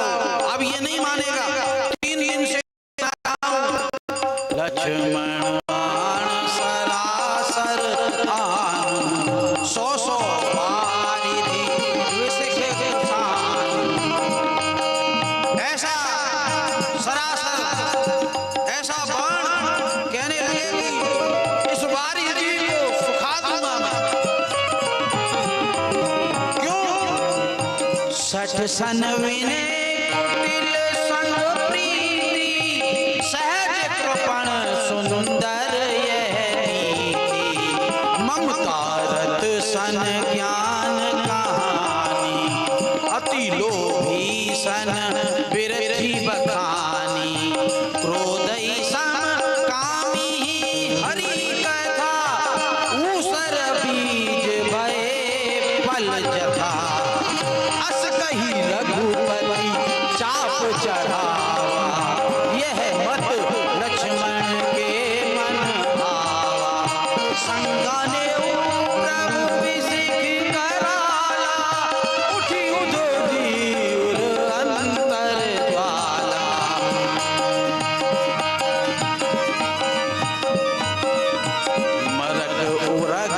घसगन अकुला ने। जब समुद्र के ऊपर बाण चढ़ाया भगवान ने, ये नीति की बात थी।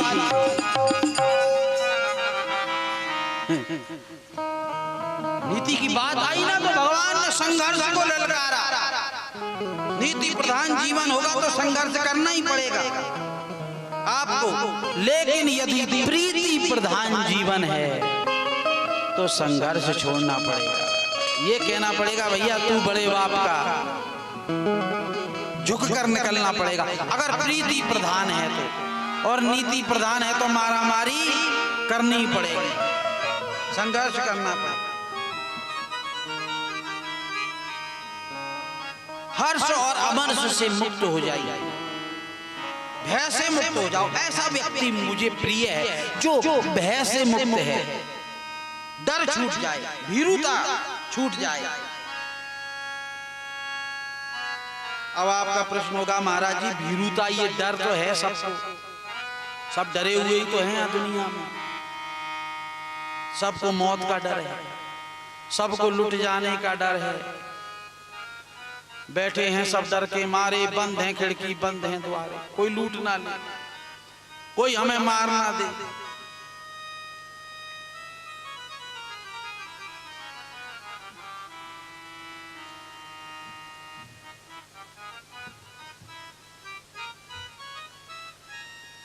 भीरुता कैसे मिटती है?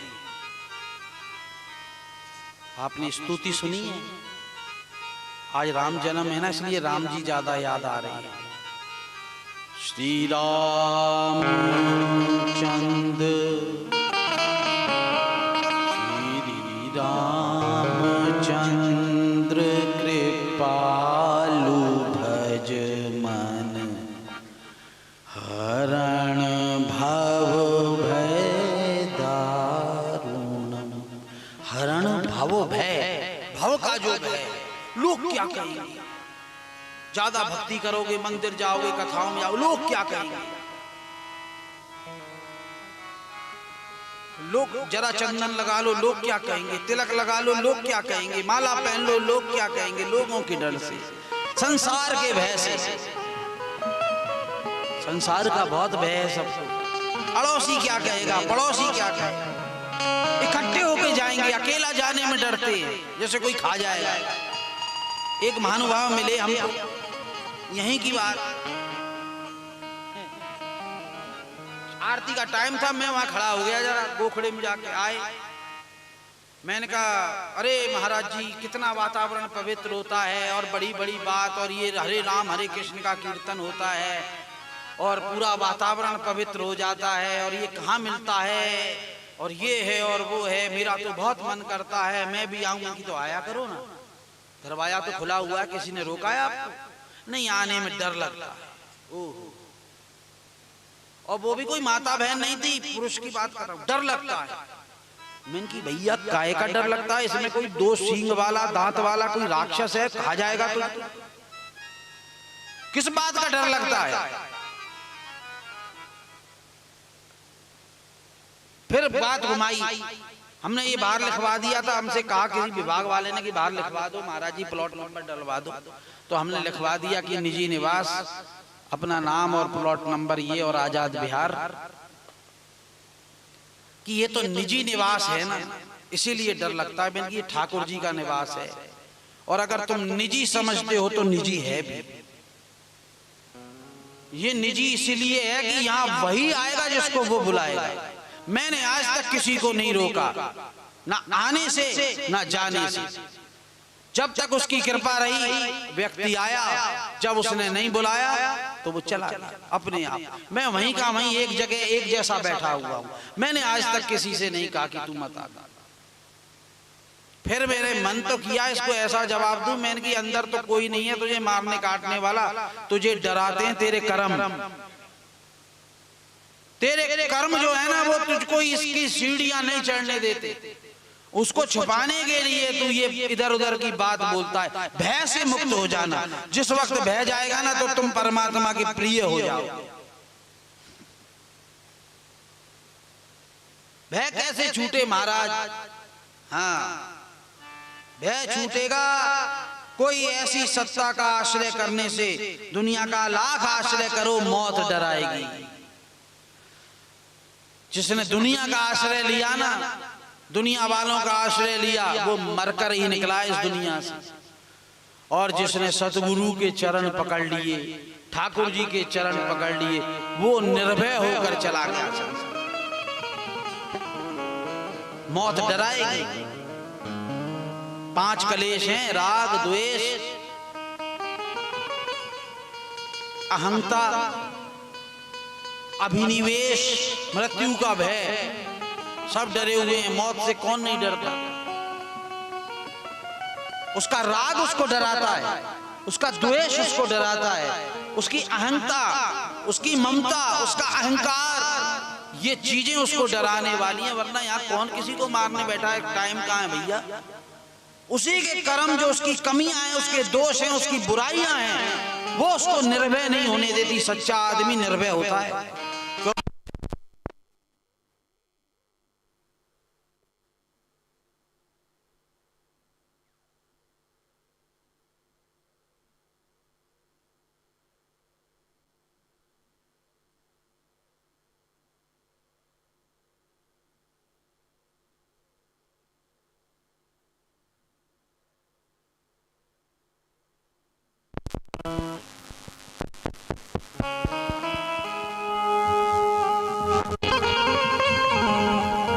क्योंकि वो मैंने जब किसी से जो भी कुछ कहा होगा वो सही होगा, इसीलिए वो निर्भय होगा। और झूठा, कपटी, बेईमान, विकृतियों से भरा हुआ, वो विकृतियां, वो बेईमानी, वो झूठ उसे डराता है।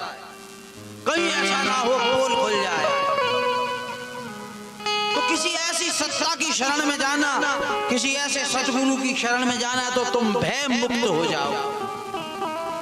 वो सबसे पहले तो कमियों से भरे हुए तुम कितने ही क्यों ना हो, तुमको स्वीकार कर लेगा। आया, कोई बात नहीं, तू तो बहुत अच्छा है, दुनिया से अच्छा है।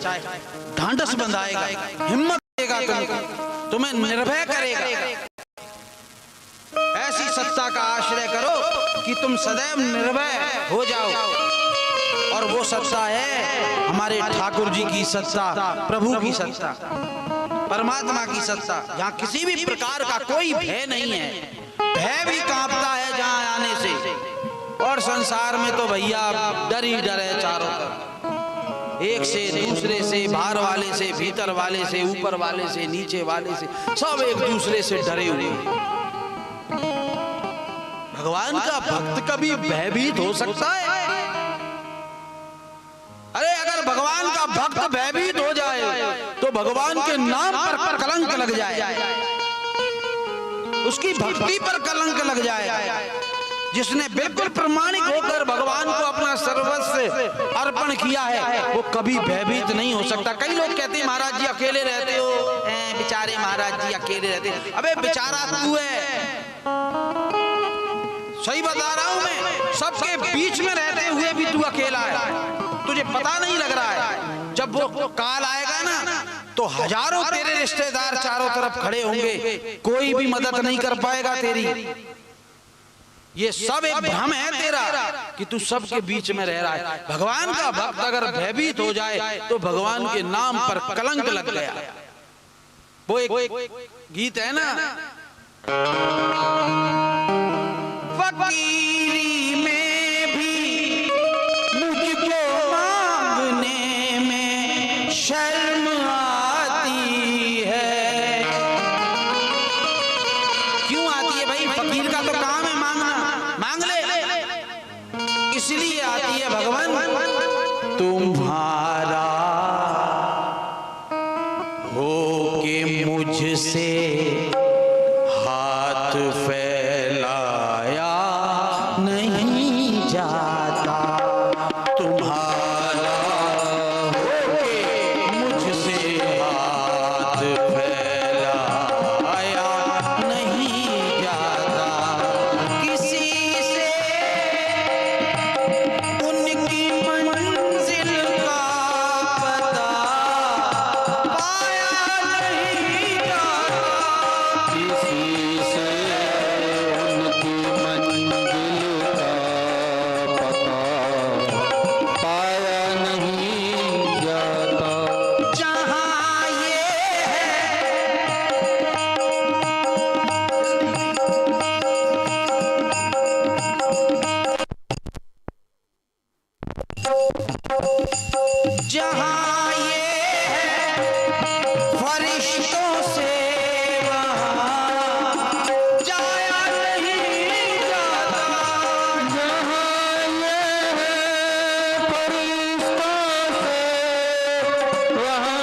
को, जिसने प्रमाणिक भक्ति की सर्वस्व अपना दे दिया, तो भगवान कहते हैं योगक्षेम भाव में हम अर्जुन जो सब कुछ छोड़कर मेरी शरण में आ जाता है, मैं उसके योग और क्षेम का वहन करने वाला बन जाता हूँ, उसकी रक्षा मैं करता हूँ।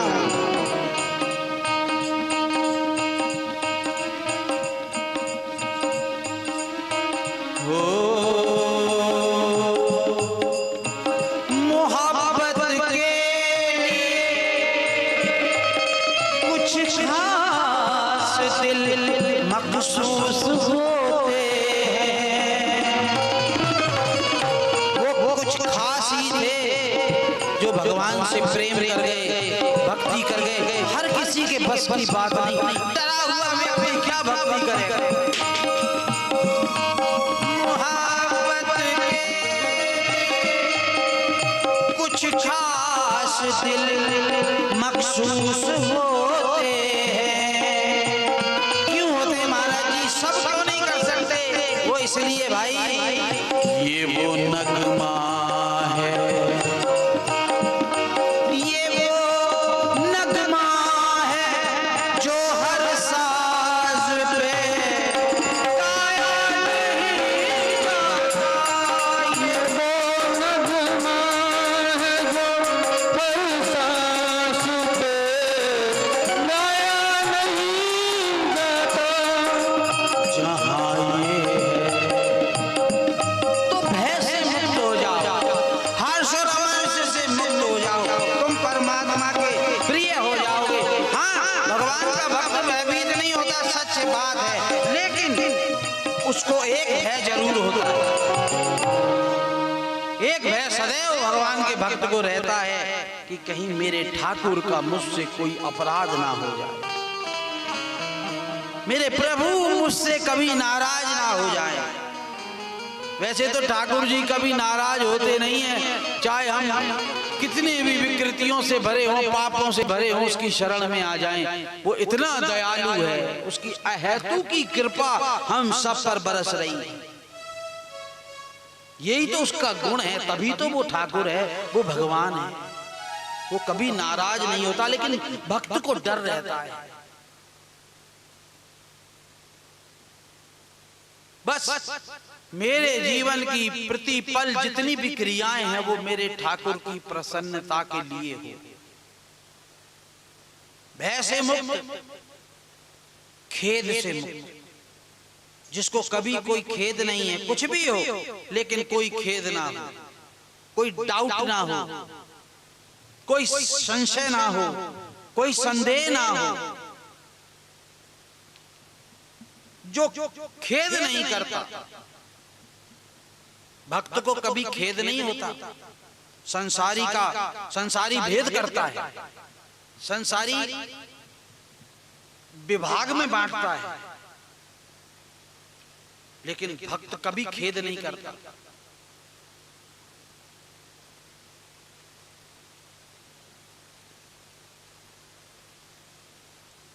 खेद उसको नहीं होता जिसका संसार में भेद मिट जाता है। बिना भेद मिटे खेद का शमन अनुभव का सत्य नहीं है। भेद जब मिट जाता है तो खेद अपने आप समाप्त हो जाता है, विलीन हो जाता है। तो मेरे भाई बहन, जो भय से, खेद से, हर्ष से, अमर्ष से सदैव के लिए मुक्त हो जाता है, वो ना किसी से उद्वेग करता है, ना कोई उसको उद्वेग दे पाता है। ऐसा साधक भगवान गोविंद कहते हैं, अर्जुन ऐसा साधक मुझको प्रिय है। ऐसा अभ्यास हम करेंगे और मालिक के प्रिय हो जाएंगे। और फिर मालिक के अगर प्रिय हो गए, भगवान हमको प्रेम करने लगे, तो फिर आशीष दीन राम प्रिय जाना, तात बलशील निधाना, अजर अमर गुण निधि शुद्ध हो, करऊ बहुत रघुनायक छो, करई कृपा प्रभु अस सुनी काना। जैसे ही कानों से सुना हनुमान जी ने, प्रभु मुझ पर कृपा करेंगे,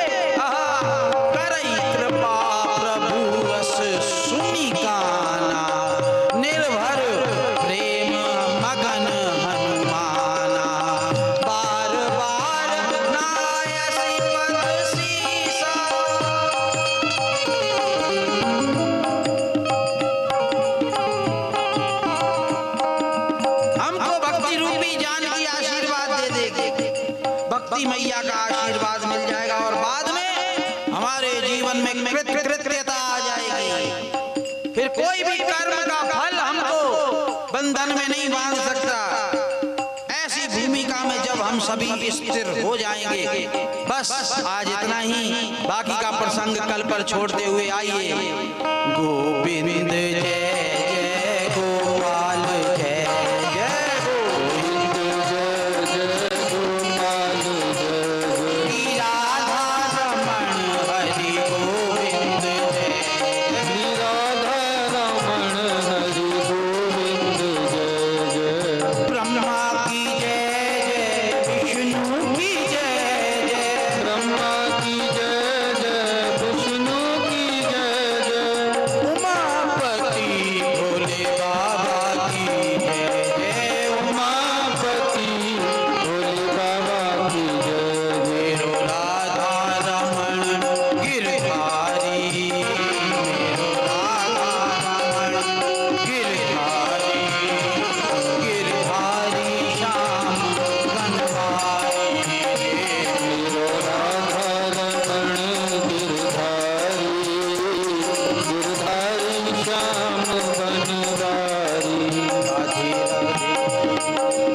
राधे राधे राधे राधे राधे राधे राधे बोल राधे राधे राधे राधे राधे बोल राधे राधे राधे राधे राधे राधे बोल बरसाने की गलियन डोल बरसाने की गलियन डोल अरे बरसानो है धाम रंगीलो बरसानो है धाम रसीलो बरसानो है धाम रंगीलो बरसानो है धाम रंगीलो राधा रानी है अनमोल राधा रानी है अनमोल बरसाने की गलियन डोल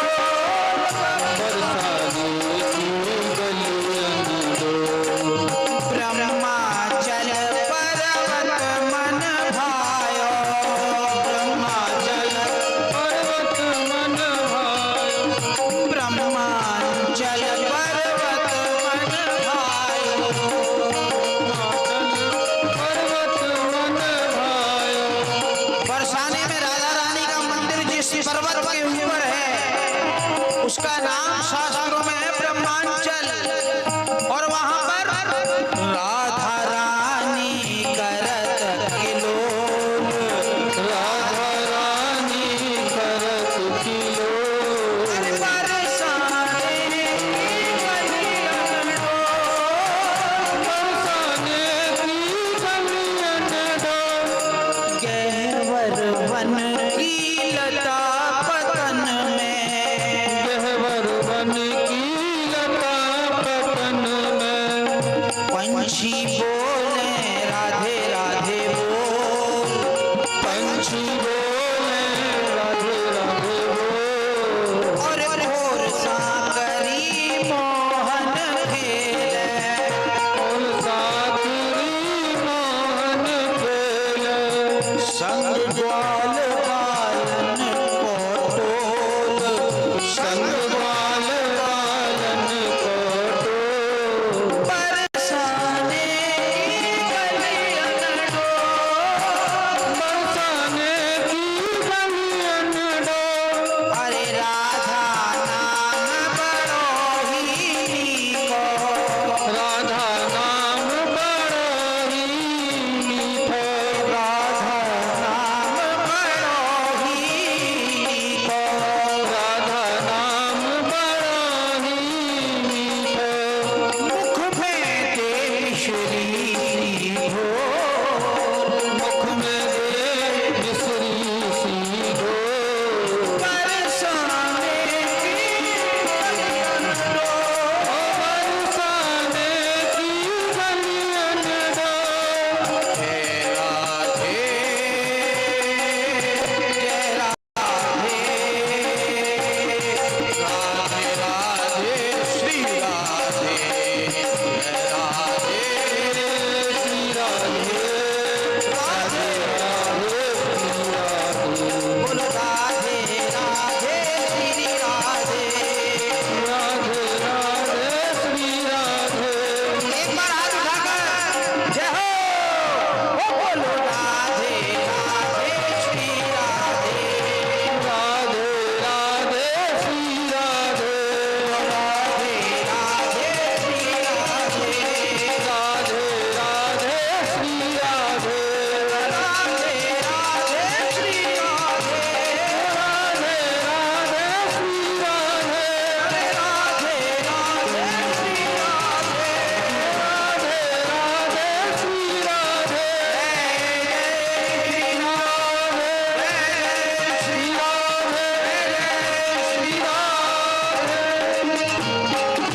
सुंदर कथा के अंतर्गत भगवान की अवतारों की कथाओं के साथ बड़ी सुंदर वामन भगवान की हमने झांकी के दर्शन किए। प्रभु ने अवतार लिया दानवों से स्वर्ग का राज्य देवताओं को दिलाने के लिए। बड़ा ही दिव्य स्वरूप धारण करके प्रभु आए और हम संसारियों को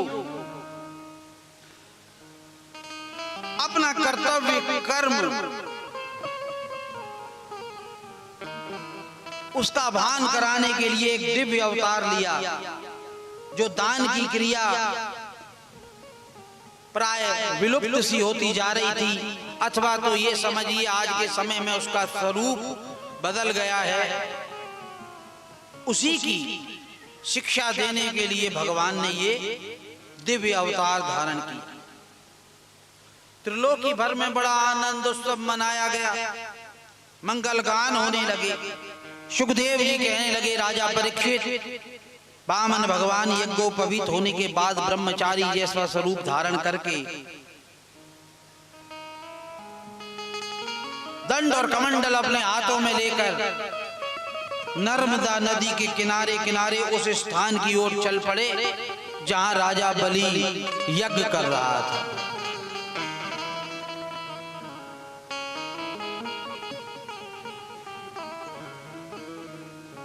जब पृथ्वी ने देखा ना, भगवान अपने छोटे छोटे कदमों से पृथ्वी का दान लेने के लिए जा रहे हैं, तो अपने मन में ये सोचकर कंपायमान होने लगी, देखो आज जो तीनों लोगों के स्वामी हैं वो स्वयं मेरा दान लेने के लिए जा रहे हैं।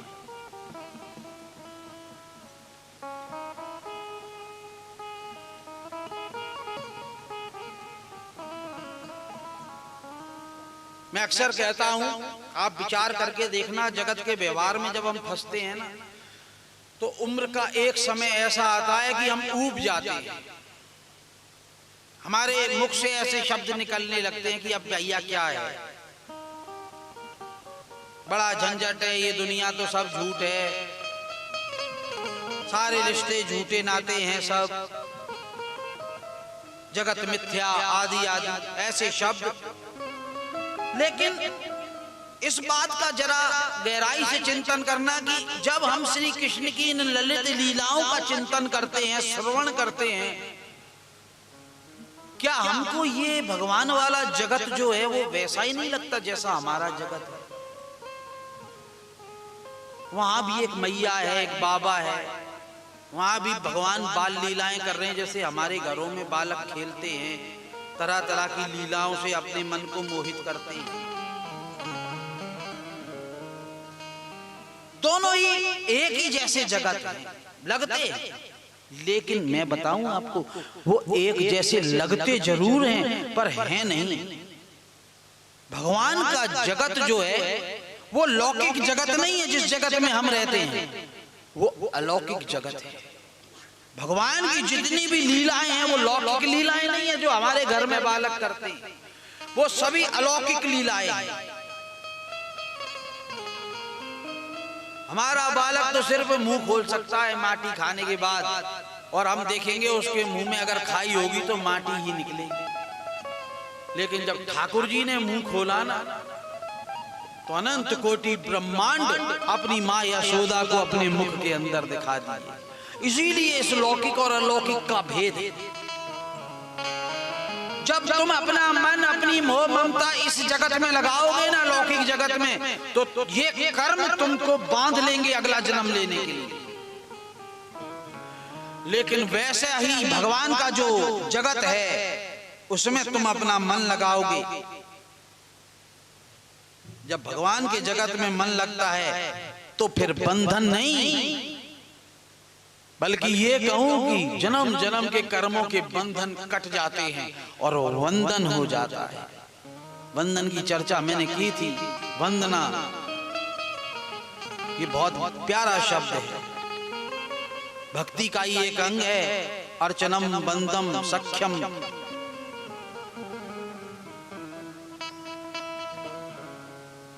जगत के क्रियाकलापों में मन लगेगा तो बंधन में बंध जाओगे और वही लीलाएं भगवान की सुनोगे और आनंद लोगोगे तो बंधन हो जाएगा, मुक्ति से सराबोर हो जाओगे, सारे बंधन कट जाएंगे। जब कोई भगवान की प्रार्थना करता है, भक्ति करता है ना, तो बंधन तो वो भी है, भक्त और भगवान, लेकिन ये ऐसा बंधन है, झीनी झीनी प्रेम की डोरी मुंह पे तोड़ी ना जाए। मैं तो सदैव इस बंधन में रहना चाहता हूं। संसार के बंधनों से तो ये बंधन जो जन्म जन्म के कर्मों के बंधनों को काट दे, वो श्रेष्ठ है। अब मैं प्रभु के साथ जीवन भर इसी भाव में, चाहे दास बनकर रहूं या सखा बनकर रहूं। हाँ, एक क्षण जरूर जीवन में ऐसा आएगा, अगर आप ऐसी कोई कोशिश करोगे भगवान के साथ, तो जीवन में एक क्षण ऐसा आएगा जब आपको पूरा का पूरा स्वयं को भगवान को अर्पण करना पड़ेगा। आत्मनिवेदन की बात आएगी, वहां पर तुम कायरों की तरह वापस संसार की ओर भाग जाओगे। कल मैंने चर्चा की थी ना, संतुष्टः सततम योगी यतात्मा दृढ़ निश्चय। ये गुण जिसमें हैं, भगवान उसको प्रेम करते हैं। उसके बाद मन और बुद्धि जो अर्पण कर दे, मन और बुद्धि अपन अर्पण नहीं करते। मन तो लगा है संसार में, संबंधों में, बुद्धि लगी है एक का दो करने में।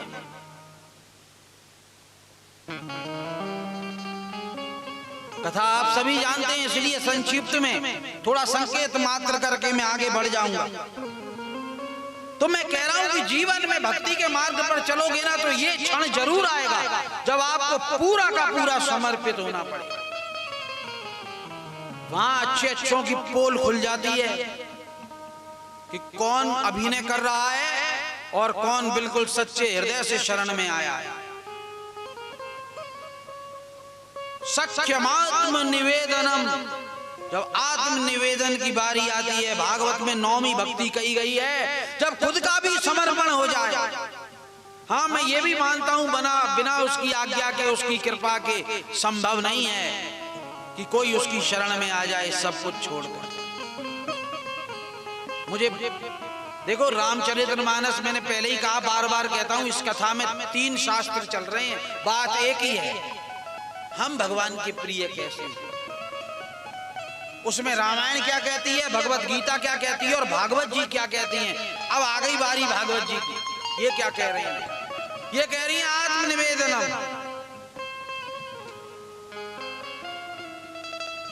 सब कुछ छोड़कर तुम मेरी शक्रदेव प्रपन्नाय तो आए सीमिति जय आचते। उससे क्या होगा प्रभु? उससे ये हो गया, अभयम सर्वभूतेभ्यो, मैं तुझे अभय कर दूंगा सभी भूतों में।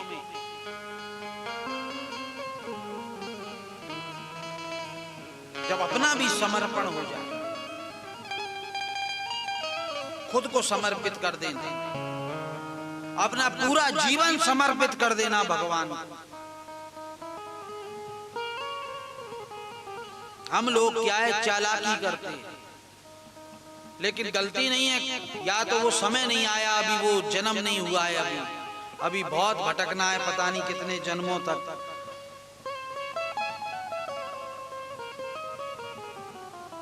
तब कहीं कोई जन्म ऐसा होगा कि ऐसे उच्च कुल में जन्म हो जहां जन्म से ही संस्कार जाग जाएं और इस पथ पर चल पड़े, फिर कुछ समय व्यतीत होने पर अपना सर्वस्व भगवान को अर्पण कर दे। ये कोई सामान्य बात नहीं है। जहां बैठे हो ना, ये सिर्फ मनोरंजन नहीं है। भागवत में बैठे हो, बहुत ऊंची, इससे ऊंची दुनिया में कोई जगह नहीं है। जो भागवत में बैठ गया वो बहुत ऊंचाई पर बैठा है। तुम गंगा के तट पर बैठे हो, तुम हिमालय की चोटी पर बैठे हो, तुम वृंदावन में बैठे हो। ये कोई सामान्य तट नहीं है, ये कोई फतेह सागर का तट नहीं है जहाँ चाय कॉफी और तमाम तरह तरह के खाद्य पदार्थ तुम्हें मिल रहे हैं? ये वृंदावन का तट है, ये भागवत का तट है, बहुत ऊंची जगह पर बैठे हुए हो। कोई आंतरिक उतरा हुआ व्यक्ति ही इस बात को जान सकता है, बाकी तो क्या है, चलो सुनिए आए, कोई तमाशा हो रहा है, आवाज आ रही है, चलो।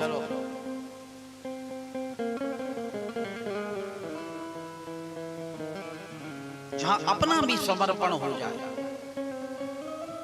डरना मत, बस इसीलिए बैठना कि वो जन्म कौन सा होगा जब हमारी आत्मा का भी समर्पण ठाकुर जी हम आपके चरणों में कर देंगे। देखो महाराज बलि के सामने वही कथा है, आज भगवान आए बामन बनकर, बामन मतलब छोटा बनकर आए, और पात्र मांगने आया है तो छोटा बनकर ही मांगा जाता है। बाप बन के तो कोई ने ना खाया, बेटा बन के तो सब खा गए, खा रहे हैं, खाएंगे। छोटा बनकर आए, बामन बनकर आए, भिक्षुक बनकर आए, पात्र बनकर आए।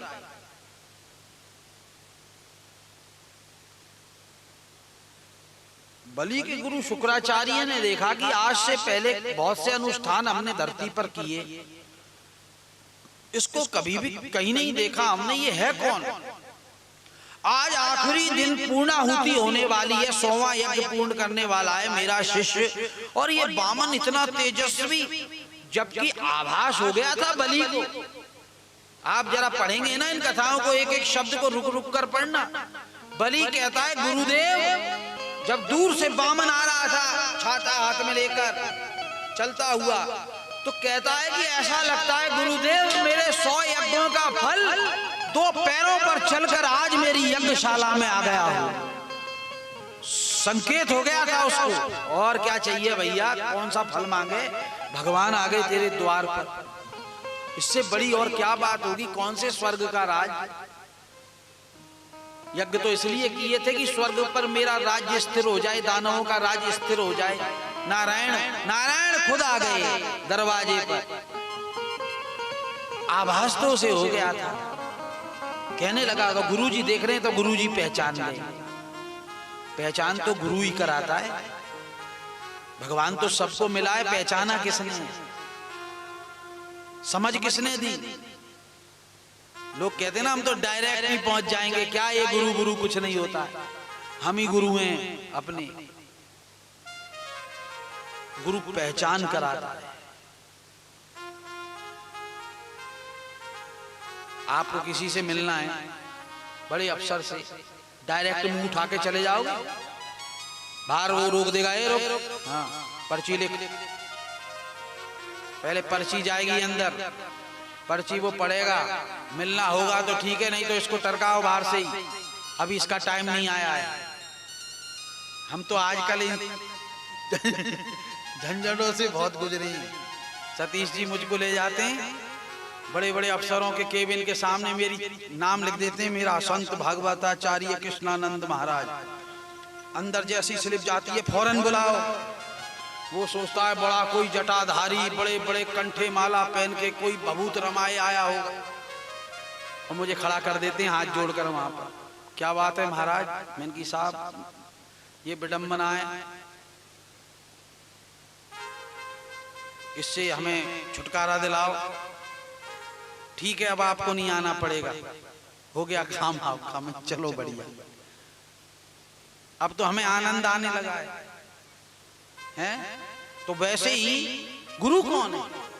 वो जो बीच में होता ना पर्ची लेकर जाता। अब आपकी ये पर्चियां आ गई हैं यहाँ पर, मेरा काम क्या है, ये पर्चियां उठाकर यहाँ रख दूंगा। आप ये आए आजाद बिहार से आए, वहां से आए, वहां से आए, वहां से। अब तुझे जिससे मिलना हो ये निर्णय तो तू ही करेगा, मालिक का मालिक कौन है। सिर्फ यही काम, गुरु पहचान जाए। गुरु बोले शुक्राचार्य जी, बेटा जिसको तू ना पहचानने के कारण ये बामन अंगुल का ये छोटा बौना समझ रहा है ना, ये बौना बौना नहीं है, तो ये विष्णु है, ये नारायण है स्वयं। अब तू देख ये क्या करते हैं, क्या करने आया है यहाँ पर। इसकी बातों में आ मत जाना। अकेले में बुलाकर ले गए, चेले को समझाया बेटा इसकी बातों में मत फंस जाना। अरे गुरुदेव पहले बात तो करने दो, क्यों आए हैं? आपने कह दिया नारायण है, ठीक है, चरणों में गिर गया। गुरुदेव आप सच्चे गुरु सिद्ध हो गए, आपने मुझे पहचान करा दी। मैं तो इसको कोई बामन बटुक समझ रहा था, कोई ब्राह्मण समझ रहा था। आपने कह दिया ना, आपने ठप्पा लगा दिया नारायण है, तो अब कोई नहीं काट सकता। इस बात को मैं समझ गया हूं, लेकिन पूछूं तो सही, आया क्यों है? पूछा, बड़ा सम्मान किया, चरण धोए, सिंहासन पर बिठाया। हे ब्राह्मण देवता, हे बामन, जिस प्रकार बिना आमंत्रित किए आपने मेरे यज्ञ में पधारने की कृपा की, मुझे दर्शन दिए, अपनी अभिलाषा भी प्रकट करो। बामन कहने लगे, बलिराज ज्यादा तो कुछ नहीं भाई, तू तो पूरी पृथ्वी का स्वामी है, तीनों लोगों का स्वामी है, मुझे तो बस 3 पग भूमि का दान चाहिए। सब हतप्रभ रह गए इस बात को सुनकर, 3 पग भूमि। लेकिन शुक्राचार्य जानते थे। शुक्राचार्य बोले, बेटा इसकी बातों में मत आना, ये बातों में तुझको बांध रहा है, वचनों में। तू 3 पग भूमि नहीं दे पाएगा। बलि कहता, 3 पग भूमि तो बहुत छोटी चीज है गुरुदेव, मैं तो पूरी पृथ्वी का स्वामी हूं। गुरुजी संकेत कर रहे थे उसको कि बेटा 3 पग तो किसी के पास होते ही नहीं है। जिसको देखो संसार में 2 ही पग हैं उसके पास, तीसरा पग भूमि देगा कहां से? अरे तीसरा पग नापने के लिए भी फिर वो पहले वाला पग ही उठाना पड़ेगा। ये तुझको बातों में उलझा कर बांध रहा है। 3 पग भूमि, 3 पग भूमि देगा कहां से? तेरे पास 2 पैर हैं, पहला स्टेप उठा फिर दूसरा उठा, बस इतना ही नाप सकता है तू। तीसरे के लिए तो तुझे फिर पहले वाला पैर उठाना पड़ेगा, वहीं तुझको पकड़ लेगा ये कि नहीं, तीसरा पग दे। ये तो 2 पग हो गए, 1 और 2, तीसरा पग तेरे पास नहीं है। लेकिन बलि समझ नहीं पा रहा है गुरुजी की बात। संकल्प हो गया, और जब कहा कि भगवान अपनी इच्छा के अनुसार आप 3 पग भूमि नाप लीजिए,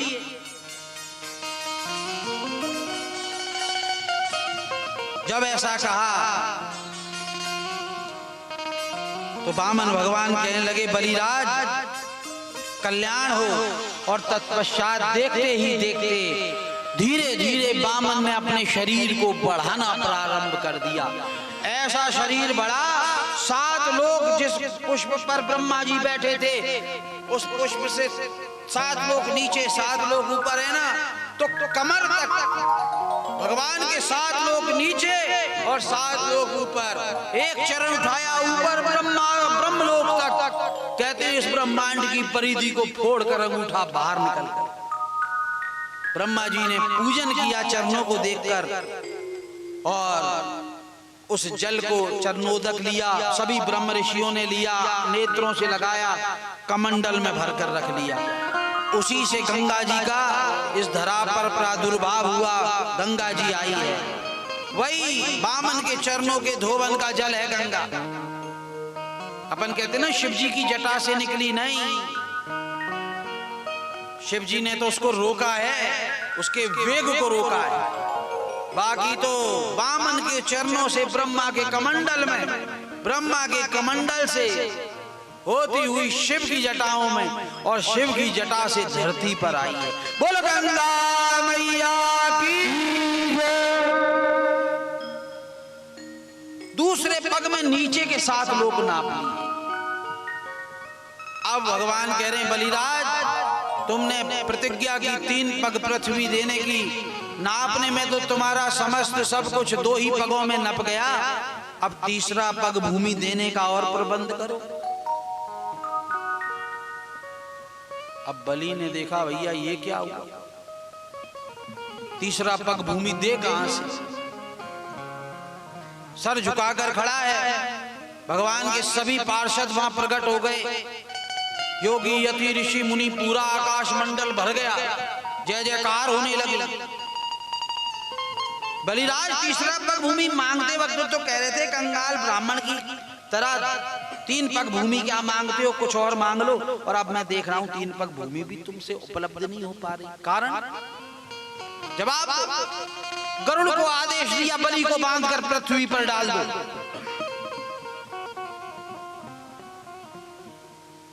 गरुड़ ने बांधकर बलि को धरती पर डाल दिया।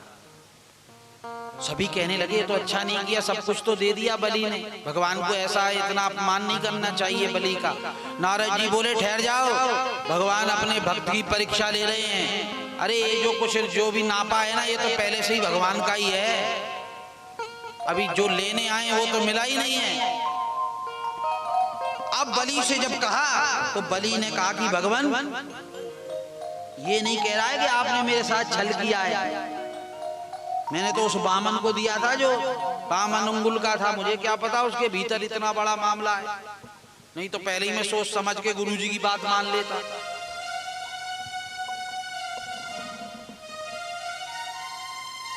ठीक है, मुझे कुछ सोचने का मौका दीजिए। थोड़ी देर पश्चात बलि कहने लगा भगवान एक प्रश्न का उत्तर देंगे? हाँ पूछो। ये बताओ धन बड़ा होता है या धनी बड़ा होता है? भगवान कहने लगे निश्चय ही बलिराज, धनी बड़ा है। धन की क्या कीमत है, आज यहाँ है कल वहां है, लेकिन धनवान बड़ा है।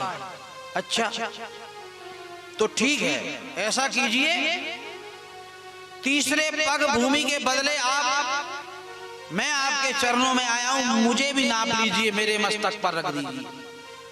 अब आप ये कहो कि मैं अकेला एक पग के बराबर कैसे होऊंगा, जब 2 पग में तीनों लोग नाप लिए। तो अभी अभी आपने कहा कि धनवान बड़ा है, तो जो मैं स्वामी हूं, जो कुछ आपने नापा है उसका, तो अब मैं बचाऊं खाली।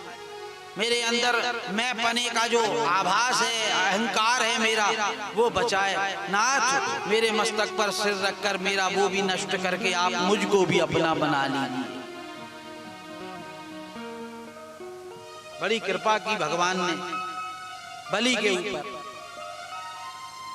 कहते हैं तीसरा पग बलि के मस्तक पर रखकर सदैव बलि को सदा के लिए अपना बना लिया और कहा हाँ अब मुझको 3 पग भूमि राजन प्राप्त हो गई है। और उसके बाद कहने लगे तुम चिंता मत करो, जब जब ये मनवंतर आएगा ना, हम तुम्हें स्वर्ग का राजा बना देंगे और अब तुम सुतल लोक में जाकर वास करो, और सदैव मैं इसी बामन स्वरूप में तुम्हारे नगर के द्वार पर खड़ा होकर तुम्हारे नगर की रखवाली करूंगा।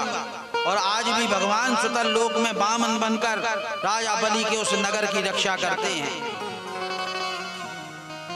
तू वहां जाकर कुटुंब सहित सुखों का भोग कर। कबीरा मन निर्मल भयो जैसे गंगा नीर, अब पीछे पीछे हरि फिरे कह कबीर कबीर। कथा आती है मत्स्य अवतार की। परीक्षित बोले हे महामुनि, भगवान की अवतारों की कथा सुनकर मेरा मन नहीं भरा है, मुझे मत्स्य अवतार की कथा सुनाओ। उसके बाद कथा आती है कि राजा सत्यव्रत राज सिंहासन त्याग कर हजारों वर्षों तक तपस्या की, भगवान के अद्भुत दर्शन की इच्छा कर रहे थे। एक तो ये कारण था मत्स्य बनने का, और दूसरा प्रलय रात्रि होने के समय ब्रह्मा जी को जब जम्हाई आई तो उनके मुख से हयग्रीव नाम का दैत्य वेदों को चुरा कर ले गया। एक तो वेद का उद्धार करना था और दूसरा सत्यव्रत को दर्शन देने। एक दिन राजा सत्यव्रत कीर्तिमाला नामक एक नदी में स्नान करने के लिए गए। स्नान करने के उपरांत जब उन्होंने तर्पण करने के निमित्त दोनों हाथों में जल उठाया, उसी समय उनकी अंजुली में एक छोटी सी मछली आ गई और वो मनुष्यों की तरह बोलती और कहने लगी, हे राजन, मैं दीन होकर तेरी शरण में आई हूँ, अगर तुम वापस मुझको नदी में डाल दोगे तो बड़ी मछलियां मुझे खा जाएंगी, मैं तुम्हारी शरण में हूँ, मेरी रक्षा करो। राजा ने कहा, मछली तो मनुष्यों जैसे बोलती है, विचित्र है, इसको तो नहीं छोड़ना चाहिए, पालूंगा। और उन्होंने कहा, तुम चिंता मत करो। उस मछली को कमंडल में लेकर जब राजा सत्यव्रत नदी से अपने महल में आए तो क्या देखते हैं, उस मछली का शरीर इतना बड़ा हो गया कि उस कमंडल में फंस गया। मत्स्य ने कहा मुझे कष्ट होता है, उसको कुंड में डाला गया, कुंड भी उसके लिए छोटा पड़ गया। उसके बाद एक तालाब खुदवाया, जब उस मत्स्य को उसमें डाला तो सुबह जाकर देखा राजा ने वो पूरा तालाब उस मत्स्य के शरीर से भरा हुआ। तालाब को नदी तक खुदवाया, मत्स्य को वहां पहुंचाया, यही घटना वहां भी घटी, पूरी नदी मत्स्य के शरीर से भरी हुई। तत्पश्चात बड़े परिश्रम से राजा सत्यव्रत उस मत्स्य को लेकर समुद्र के तट पर पहुंचे और ये कहा भाई मत्स्य, इससे बड़ा इस ब्रह्मांड में तेरे रहने के लिए स्थान नहीं है, तू यहाँ सुख से रहे। उस समय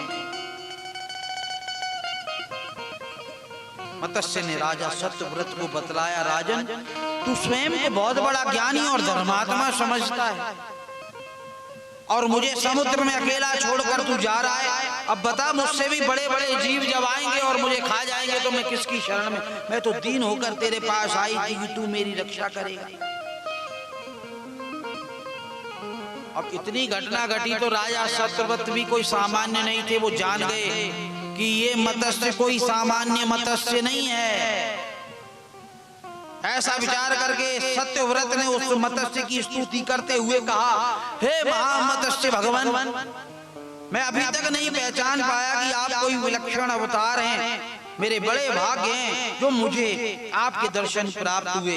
राजा सत्यव्रत के मुख से ज्ञान पूर्ण वचन सुनकर मत्स्य भगवान कहने लगे, राजन जो तू समझ रहा था ना कि तू मेरा पालन करेगा, इसीलिए मैंने तुझको अपनी महिमा दिखाई है, जिससे तेरा ये अहंकार नष्ट हो जाए। अरे मनुष्य को चाहिए कोई भी कार्य करे ना, मैं करूंगा, मैंने किया, ऐसे अभिमान भरे शब्द ना बोले। सभी बातों में भगवान जो चाहेंगे सो हो जाएगा, यही कहना चाहिए। और सत्य मानिए, सर्वशक्तिमान प्रभु जो चाहते हैं इस संसार में प्रत्येक जीवन में वही घटना घटित होती है। तुम चाहे कितनी भी योजनाएं बना लो, होगा वही जो राम रचि राखा, वो करी तरक बढ़ावई साखा।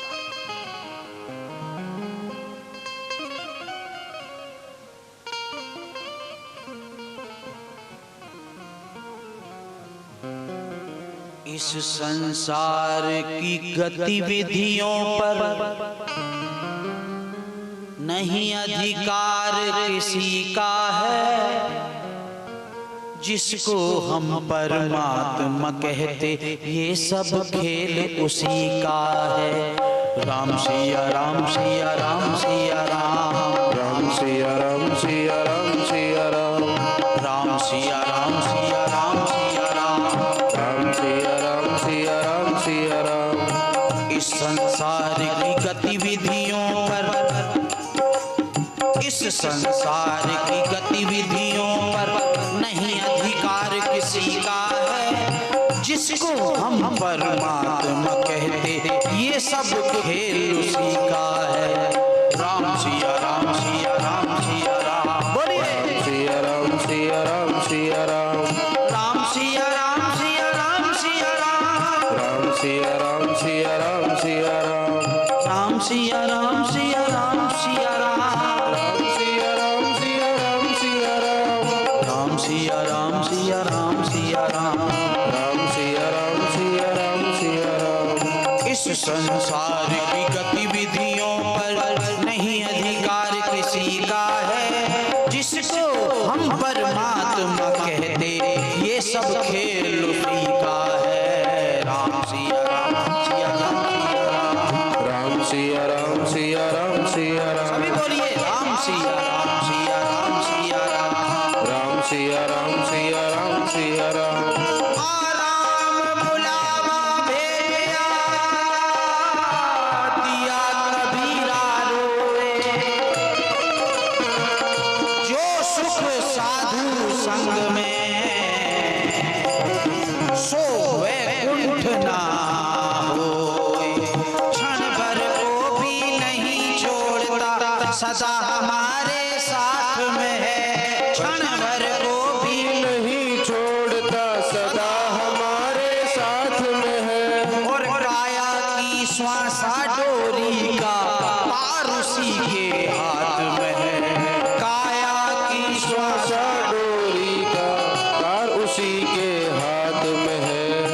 हंसना रोना जीना मरना, हंसना रोना जीना मरना सब उसकी मर्जी का है। जिसको हम परमात्मा कहते ये सब खेल उसी का है।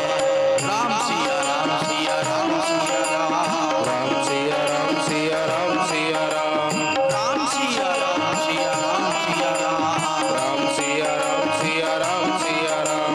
निर्धन धनी धनी को निर्धन। कोई कहे भगवान करता क्या है, रहता कहाँ है, मिलता कैसे है, कभी समय मिला तो चर्चा करेंगे इसकी। निर्धन धनी धनी को निर्धन, ज्ञानी मूढ़ मूर्ख ज्ञानी, ये काम है भगवान का। निर्धन धनी धनी को निर्धन, ज्ञानी मूढ़ मूर्ख ज्ञानी, सब कुछ अदल बदल देने में नहीं कोई उसका सानी।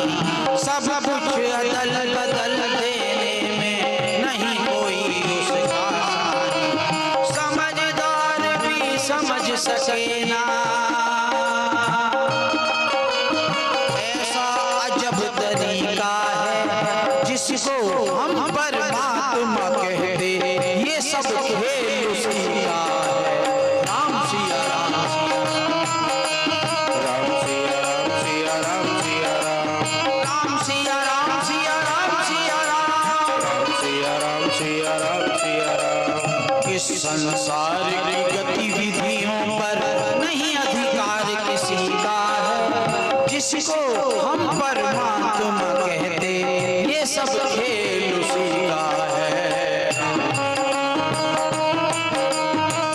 सिया राम सिया राम सिया राम। जो सर्वशक्तिमान प्रभु चाहते हैं, आइए नवम स्कंद में प्रवेश करें। भागवत के अंतर्गत वैवस्वत मनवंतर के अंतर्गत मनु जो हुए उनके वंशोत्पत्ति की कथा आई है। फिर श्राद्ध देव के पुत्रों का कथन, संतान उत्पत्ति का वर्णन, ये पूरी वंशावली चलती हुई अम्बरीश नरेश की भक्ति की कथा। अम्बरीश बहुत बड़े भक्त थे। दुर्वासा के कोप से राजा अम्बरीश की भगवान के सुदर्शन ने रक्षा की। तत्पश्चात पुरंजय और मानधाता आदि का वर्णन आता है। राजा त्रिशंकु के स्वर्ग से गिरने का वर्णन, राजा सगर के पुत्रों का प्रताप, राजा सगर के 60,000 पुत्र जिन्होंने 7 धरती को खोदकर छोटे छोटे समुद्र बना डाला।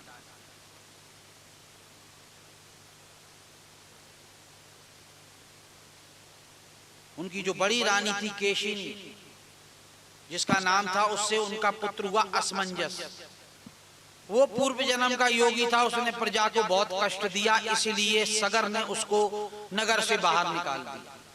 लेकिन उस असमंजस का एक पुत्र था जिसका नाम था अंशुमान, वो धर्मात्मा था। तो राजा सगर ने अपने पौत्र को अपने पास रख लिया। छोटी रानी जो थी सुमति, जिसका नाम था, उसके गर्भ से तूंबा हुआ, उससे 60,000 पुत्रों की उत्पत्ति हुई। जब राजा सगर अश्वमेध यज्ञ कर रहे थे तो इंद्र ने इंद्रासन छिन जाने के भय से उस घोड़े को चुराकर गंगा सागर तीर्थ में, जहां कपिल मुनि बैठे थे, उनके आश्रम के पीछे बांध दिया। अब जब तक वो पूरी पृथ्वी पर चक्कर लगाकर घोड़ा वापस ना आवे तब तक वो यज्ञ पूरा नहीं हो। अब घोड़ा आए कहां से, घोड़ा तो बांध दिया। ये सब करतूत इंद्र की थी। इंद्र को डर था कहीं मेरा इंद्रासन ना ले ले राजा 100 यज्ञ पूरे करके। ये एक बड़ी दुर्लभ प्रजाति का घोड़ा होता है जिसका पूरा रंग सफेद है, पूरा शरीर सफेद, लेकिन सिर्फ दोनों कान काले होते हैं। बड़ी दुर्लभ प्रजाति होती है, बड़ी श्रेष्ठ प्रजाति। अब क्या हो भैया, सगर के पुत्र जब ढूंढते ढूंढते गंगा सागर तीर्थ पर गए, उन्होंने देखा कि ये तो घोड़ा यहाँ बंधा है। उन्हें पता तो था नहीं, अज्ञानता के वशीभूत उन्होंने बहुत अपशब्द बोले, कटु शब्द बोले भगवान कपिल के बारे में। कहते हैं स्वयं की ही उत्पन्न हुई क्रोध की अग्नि में जलकर, कई कई जगह ऐसा सुनने को मिलेगा ना कि कपिल की क्रोध अग्नि से सगर के 60,000 पुत्र भस्म हुए। नहीं, भगवान कपिल तो ध्यान में बैठे थे, उनको क्रोध कैसा? और अगर क्रोध ही आ जाए तो फिर बोध कैसा? क्रोध और बोध एक जगह नहीं रहते। अगर बोध हो गया तो उसको कभी क्रोध नहीं आएगा, जिसको बोध हो चुका है। ये तो इन्होंने इतने आलोचनात्मक कटु वचन बोले, इतनी गालियां दी कि इनके क्रोध के कारण, इनके क्रोध से अपनी ही अग्नि में जलकर सगर के 60,000 पुत्र भस्म हो गए। अंशुमान ने खोजा, नाना प्रकार से विनती की कपिल मुनि की। फिर कपिल मुनि भगवान कहने लगे कि देख सगर पौत्र, तेरा घोड़ा हमारे आश्रम के पीछे बंधा हुआ है, ले जा। और ये सारी करतूत इंद्र की है, और तेरे जो 60,000 पुत्र अपनी ही क्रोध की अग्नि में भस्म हो गए, यहाँ पर ये उनकी अस्थियां पड़ी हैं, देख ये ढेर पड़ी है, ये राख पड़ी है, इनका उद्धार नहीं हुआ, इनकी दुर्गति हुई है। इनकी सदगति के लिए तुम्हें गंगा को लाना होगा, और जब तक गंगा जी धरा पर नहीं आएगी तेरे पूर्व पुरुषों का उद्धार नहीं होगा, तेरे पूर्वजों की गति नहीं होगी। घोड़ा लाए वापस, सगर ने बहुत दुख मनाया, लेकिन यज्ञ को पूर्ण किया। गंगा जी को लाने के लिए बहुत तपस्या की राजा सगर ने, राज्य सिंहासन अंशुमान को देकर, लेकिन गंगा जी नहीं आई। उसके बाद अंशुमान ने बहुत तप किया, गंगा जी नहीं आई। अंशुमान के पुत्र हुए राजा दिलीप, उन्होंने बहुत तपस्या की, गंगा जी धरा पर नहीं आई। लेकिन दिलीप का पुत्र था भागीरथ, इसने बचपन में ही सुन लिया था कि मेरे पूर्वजों का उद्धार नहीं हुआ है। प्रतिज्ञा की, जब तक मैं राज्य सिंहासन पर नहीं बैठूंगा तब जब तक गंगा जी धरा पर नहीं आई। बचपन से ही तपस्या करने के लिए चले गए। गंगा मां प्रसन्न हुई, वरदान दिया, दर्शन दिया, कहा पुत्र क्या इच्छा है तेरी, बोल। भागीरथ बोला माता मैं ये चाहता हूँ आप धरती पर आकर मेरे पितरों की, मेरे पूर्वजों की भस्म को, अस्थियों को बहा कर ले जाओ, ताकि उनकी आत्मा को गति प्रदान हो सके। गंगा जी कहने लगी भागीरथ धरा पर आऊं तो सही, लेकिन मेरे वेग को धारण कौन करेगा? मेरा वेग इतना प्रचंड है कि ये धरती पाताल में चली जाएगी। तब भागीरथ ने बाबा भोलेनाथ की तपस्या की, भोले बाबा राजी हो गए। कहा ठीक है भागीरथ, गंगा जी को मैं अपने मस्तक पर लेने के लिए तैयार हूं।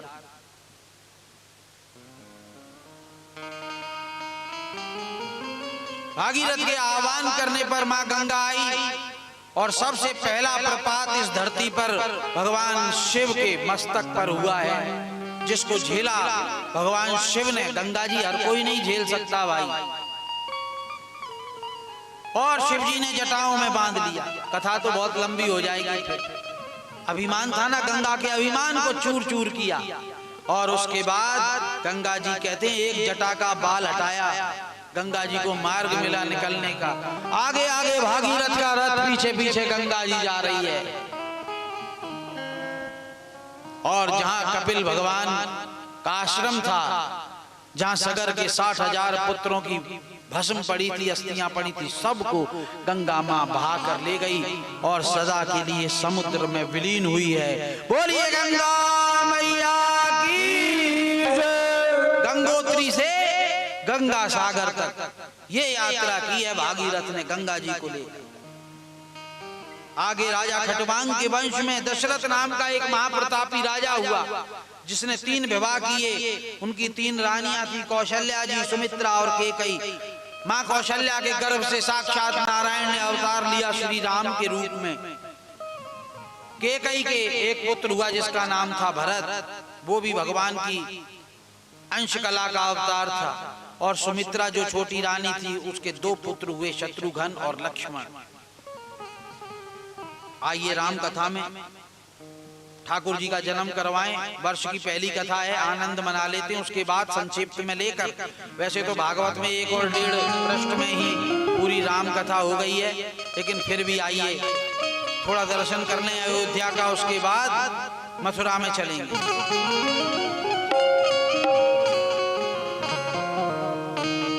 हम कथा सुनाते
सब लोग छुप छुप कर रहते थे। पृथ्वी पीड़ित होकर गऊ का स्वरूप धारण करके ऋषि मुनियों के पास गई। ऋषि मुनि लेकर देवताओं के पास गए। देवता सब इकट्ठे होकर ब्रह्मलोक में ब्रह्मा जी के पास सबको अपना दुख सुनाना था। पूरी पृथ्वी दुखी हो गई।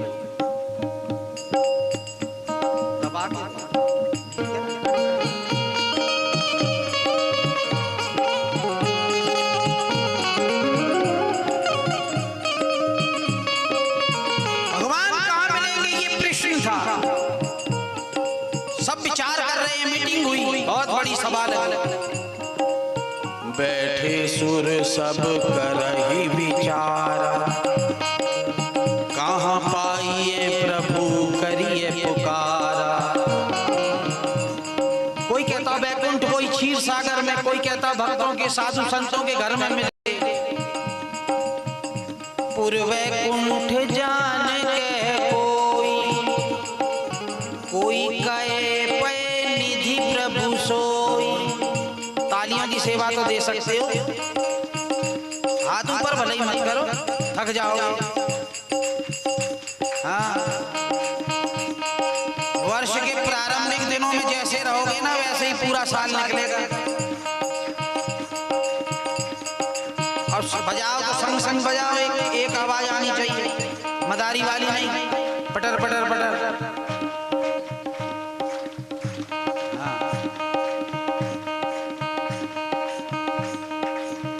पूर्वैकुंठ जान के कोई कहे प्रभु निधि प्रभु सोई।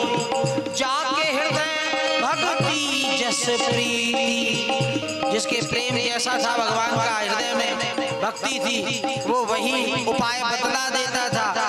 किसी की भी बात सही नहीं ठहरी तो ब्रह्मा जी ने बाबा भोलेनाथ से पूछा। शंकर जी बैठे थे वहां पर कि बाबा आप बतलाइए भगवान कहाँ मिलेंगे। और कैलाश के उत्तंग शिखर पर श्रुति विदित शिव विशाल विश्राम पट वृक्ष के नीचे बैठे भूत भावन महादेव माँ भगवती को ये कथा सुना रहे हैं कि भवानी उस सभा में मैं बैठा था और मुझसे पूछा ब्रह्मा जी ने भगवान कहाँ मिलेंगे। तो मैंने अपना अनुभव जैसे मैंने भगवान को पाया था ना वही अनुभव बतलाया। क्या तेई समाज गिरिजा में राया, अवसर पाई वचन एक काया।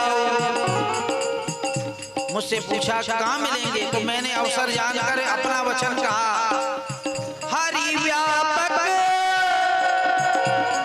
कहने लगे भगवान को, नारायण को ढूंढना है। मुझे तो तुम सबकी बातों पर हंसी आ रही है। हरि व्यापक सर्वत्र समाना, वो नारायण तो सर्वत्र व्याप्त है, बाहर भी और भीतर भी। तो भगवान बात कैसे करें, प्रकट होए तो अच्छा प्रकट करना है, देखना है उनको। हाँ, प्रेम ते प्रकट होई मैं जान, ना अच्छे दाम से, ना अच्छे भोग से, ना मालाओं से, ना स्तुतियों से, ना घंटे घड़ियाल बजाने से, काय से प्रकट होता है। प्रेम ते प्रकट होई मैं जान, मैंने जाना है करके, प्रकट करके देखा है, वो प्रेम से प्रकट होता है। इसीलिए कहता हूं प्रेम से पुकारो। देश काल दिशि विदिशि हुमाई, कया सो कहाँ जहाँ प्रभु नाही। मोर वचन सबके मन माना, हे भवानी मेरे इस वचन को सबने स्वीकार किया। ऐसी सभा थी, इस पूरे ब्रह्मांड का समस्त चैतन्य तत्व बैठा था। कभी कभी हमारी बात घर के लोगों को भी सबको मान्य नहीं होती, सब अपना अपना ऑब्जेक्शन लगा देते हैं, लेकिन भोलेनाथ की सबने स्वीकार किया था। भूत प्रेतों ने भी, दैत्यों ने भी, दुष्टों ने भी, सबने कहा हाँ बाबा भोलेनाथ सही कह रहे हो। वो प्रेम से प्रकट होता है, सब जगह व्याप्त है, यहाँ भी है। मोर वचन सबके मन माना, साधो साधो करी ब्रह्म बखाना। सत्य है, सत्य है। खड़े हो गए ब्रह्मा जी, बिल्कुल सत्य बोला है। तभी तो भगवान को सत्य स्वरूप कहा गया है। हमारे ठाकुर जी भागवत प्रारंभ सच्चिदानंद रूपाय विश्वोत्पत्त्यादि हेतवे तापत्रय विनाशाय श्री कृष्णाय वयं नमः।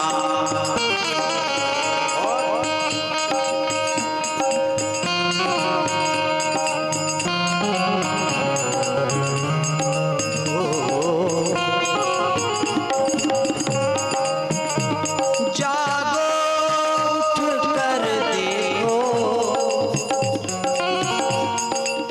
जीवन ज्योत उजागर है।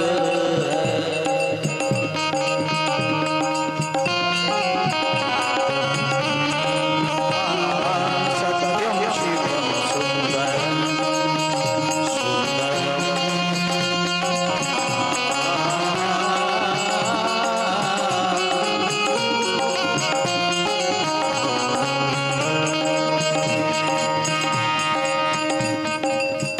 सत्य है।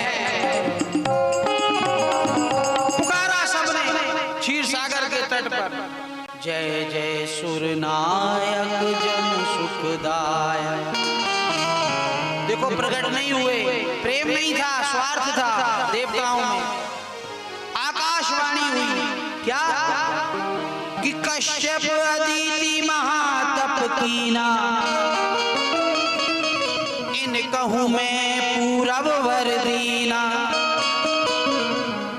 ते दशरथ कौशल्या रूपा, कौशलपुरी प्रगट नर भूपा। कश्यप और अदिति ने तपस्या की और उनके यहाँ वही कौशलपुरी में राजा दशरथ और कौशल्या के रूप में हैं।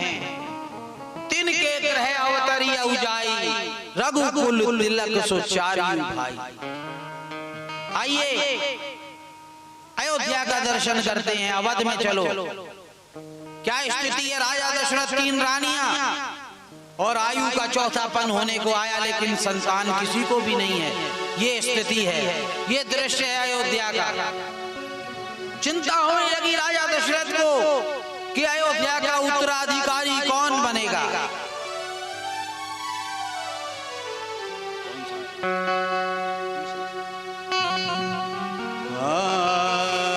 एक बार वो स्वामी जी कहते हैं, भूपति मन माही। राजा दशरथ के मन में ग्लानि हुई, दुख हुआ। भय ग्लानि मोरे सुतनाई, गुरु ग्रह गाया तुरत महिपाला। सीधे गए अपने गुरुदेव के पास, बाबा अयोध्या का क्या होगा। वशिष्ठ कहने लगे, चिंता मत करो राजा, कोई सुकृत करो, संकल्प लेकर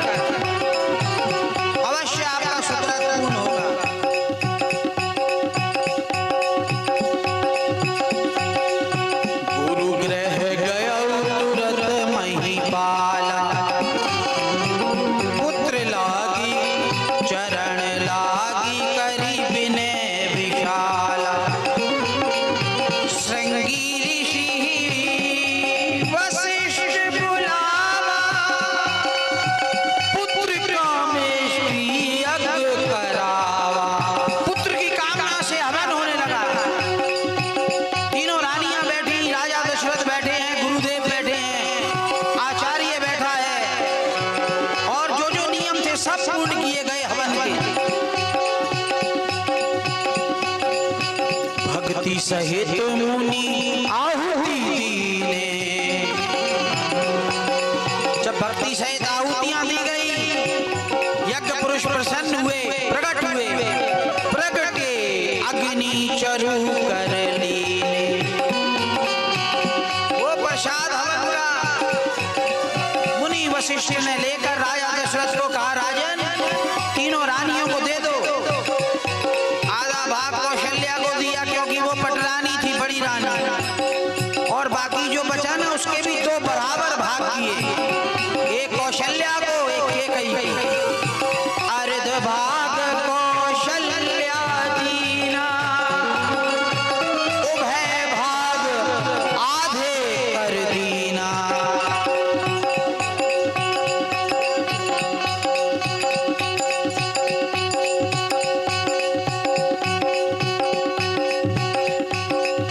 दो इशारे इसके प्रमुख, एक तो कोई भी देखेगा इसकी तरफ दो इशारे करता है बस। कभी भी इसकी तरफ देख लो आप, सबसे पहले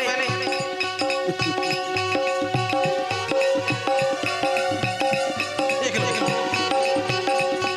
अब ये रह गया क्या? मैंने यही गौर किया है इसको, जब से आया है ना, इसकी तरफ जब भी देखो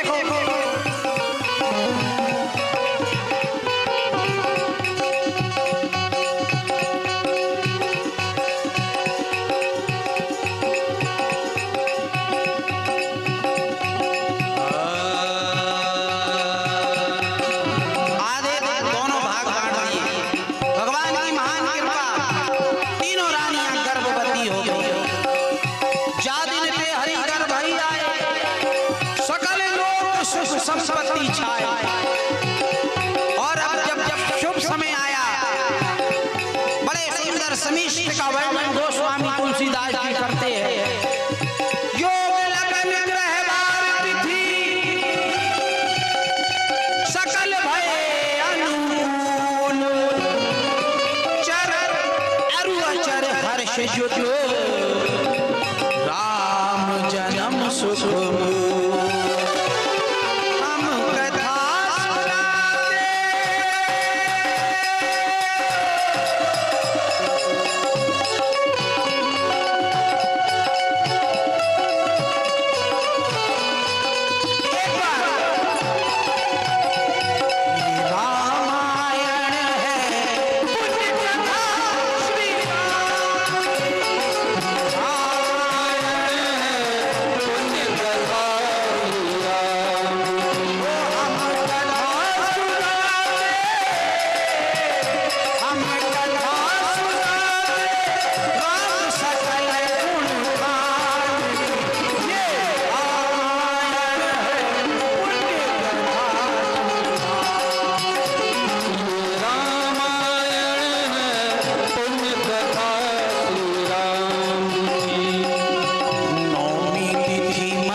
अभिजित हरि प्रीता, मध्य दिवस अति शीत न घामा, पावन काल लोक विश्रामा, शीतल मंद सुरभि बाहु,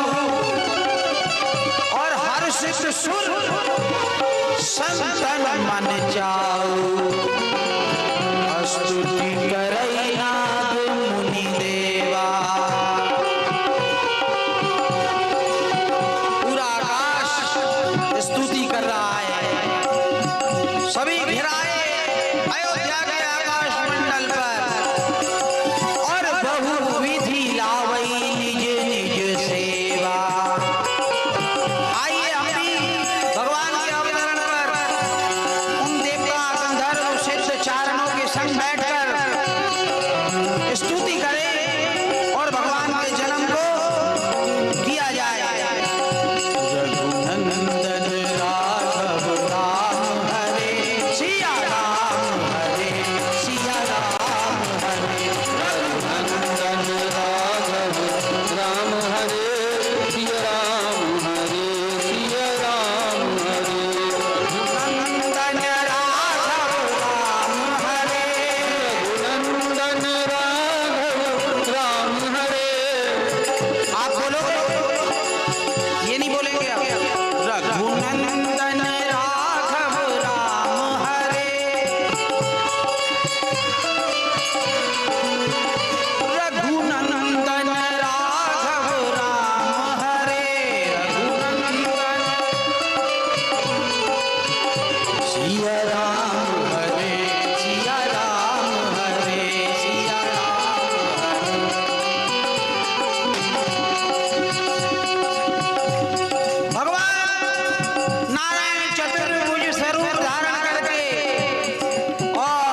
समय आया दिन के ठीक मध्य में 12 बजे। इतना प्रकाश कि ठीक से माँ कौशल्या भी नहीं देख पाई और प्रभु प्रकट होते हैं।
समाचार आया कि कई ने भी बालक को जन्म दिया और मां सुमित्रा ने 2 बालक जन्म दिए हैं। आज अयोध्या में इतनी खुशियां हैं, इतनी पसंद है अयोध्या पूरी। आइए हम भी 2 घड़ी मिलकर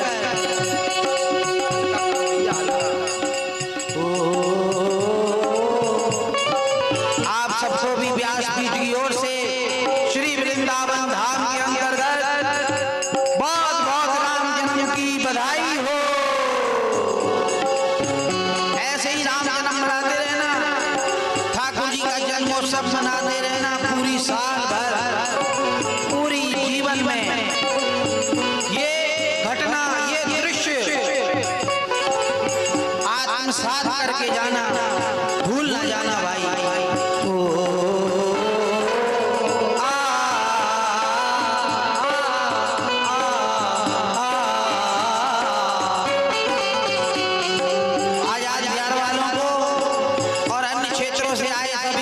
राम प्रेमियों को, ठाकुर जी के प्रेमियों को व्यासपीठ से बहुत बहुत बधाई हो। देखिए कल गिरिराज महाराज की बड़ी सुंदर झांकी और 56 भोग के दर्शन कराए जाएंगे, ध्यान रखिएगा। और परिक्रमा भी कराई जाएगी मानसिक रूप से। लेकिन कल एक बात और है, कल गोकुल में बधाई भी गाई जाएंगी ठाकुर जी की, तो बधाई भी लेके आई हूँ। और शाम को गिरिराज को पूजबे को, हाँ प्रसाद दक्षिणा जो भी कछु है, यहाँ तो सब कछु पूरे अर्पण है, जाओ तो कम है तो अपने यहाँ से कुछ ना कुछ बनाकर कोई मेवा मिष्ठान पकवान जरूर लाना अपनी रसोई में से। गिरिराज को भोग लगाना है कल। हो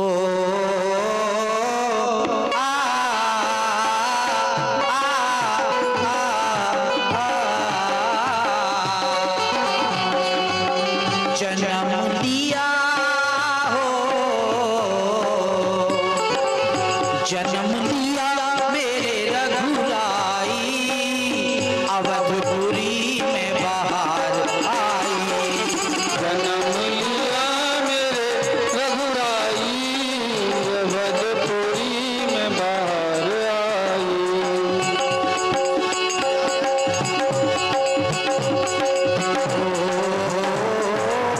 आ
जन्म लिया मेरे रघुराई, अवधपुरी में बाहर आई।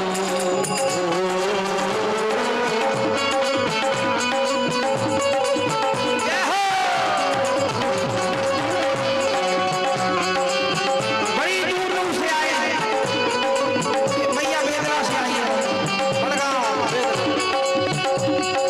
कलियों ने घूंघट खोले, कलियों ने घूंघट खोले, डार डार भंवरे बोले, ओ डार डार भंवरे बोले।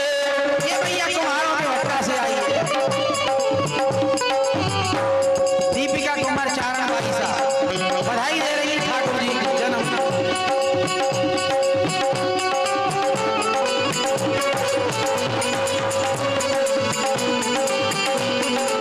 देखिए बधाई देकर बैठ जाना, बस 10 मिनट की बात और है, फिर ठाकुर जी का जन्मोत्सव मनाएंगे।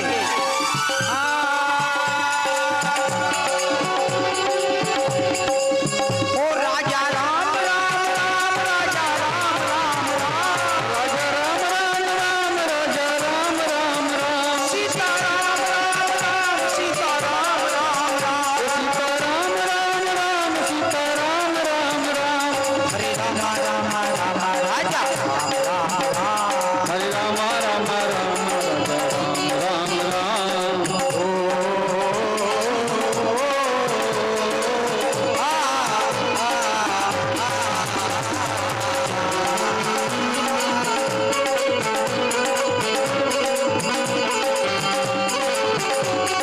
जन्म लिया मेरे रघुराई, जन्म लिया रघुराई, अवधपुरी में बाहर आई।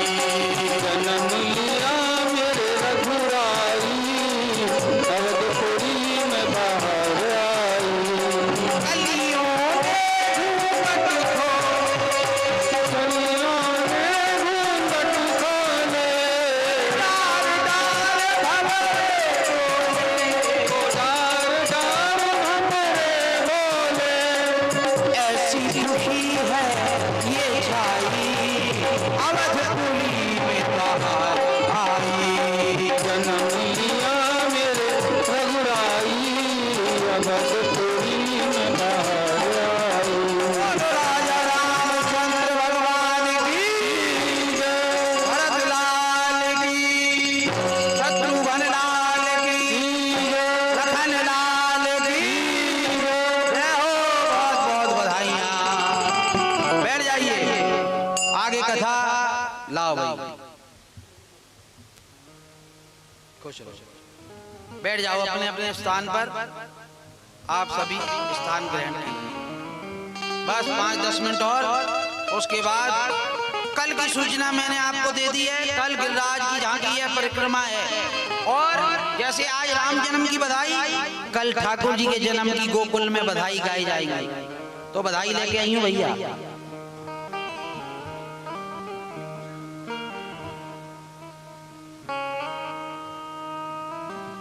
यही वृंदावन की रसोपासना पद्धति है। आगे आप सभी जानते हैं, भगवान बड़े हुए विश्वामित्र के साथ गए, मारीच और स्वभाव को मारा, ताड़का का वध किया। तत्पश्चात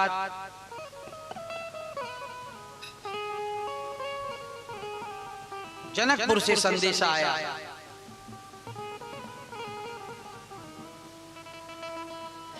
जनकपुर में जाकर सिया स्वयंवर में शिव के धनुष को तोड़ा, विवाह हुआ भगवान का। राजा जनक की 4 पुत्रियां थी, राजा दशरथ के 4 पुत्र, बड़ा धूमधाम से। लेकिन इधर आप सभी को पता है कि जब राम को राज्याभिषेक होना था, तो उस महल में रहने वाली एक कुटिल दासी मंथरा ने रानी कैकेयी को भड़काया, और रानी कैकेयी ने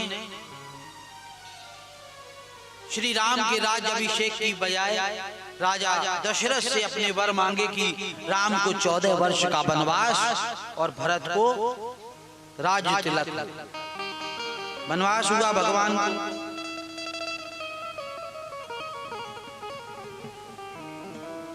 वन में गए, भगवान चित्रकूट में मिलाप होता है।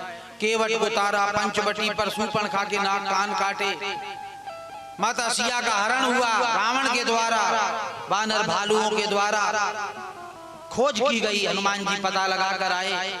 तत्पश्चात भगवान ने नल और नील की मदद से सेतु बनाकर समुद्र पर लंका गढ़ पर चढ़ाई की और रावण, कुंभकर्ण और मेघनाथ को मारा। लंका का राज विभीषण को देकर भगवान पुष्पक विमान में बैठकर अयोध्या आए। बड़ा आनंद मनाया गया। अयोध्या में आने पर भगवान का राज्याभिषेक हुआ। सभी देवताओं ने स्तुति की भगवान की। भगवान का पट्टाभिषेक जब हुआ तो सनकादिक मुनि, नारद, बड़े बड़े गंधर्व, देव, सिद्धों ने, चारणों ने स्तुतियां गाई। अयोध्या पुष्पारूढ़ होकर प्रत्यावर्तित हो रहे। तब ब्रह्म ऋषि श्री वशिष्ठ जी एवं संपूर्ण मुनिंद्र देवताओं ने श्री सीताराम जी का जब महापट्टाभिषेक किया, अभिनंदन समारोह में सभी ने स्तुति की। वहीं श्रुति विदित शिव, भूत भावन महादेव, भैरवाधिपति होने के कारण बड़ी सुंदर भगवान की स्तुति करके और अपने कैलाश पर्वत पर गए।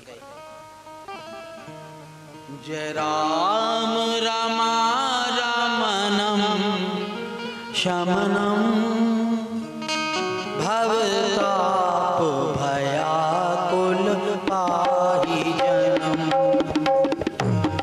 अवधेश सुरेश रमेश विभो शरणागत मागत पाहि प्रभो। दश शीस विनाशन बीस भुजा कृत दूरी महामयी भूरि प्रजा।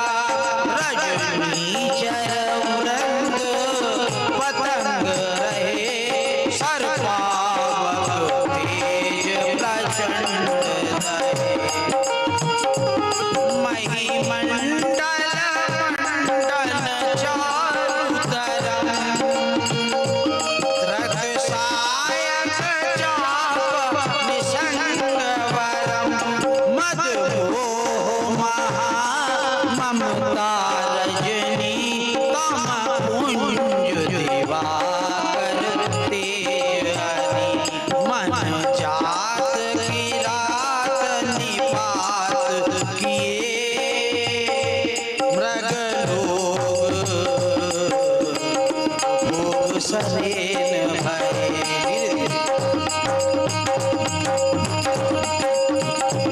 अतिनाथ अनाथन पाई हरे विषयावन पावर भूमि पर।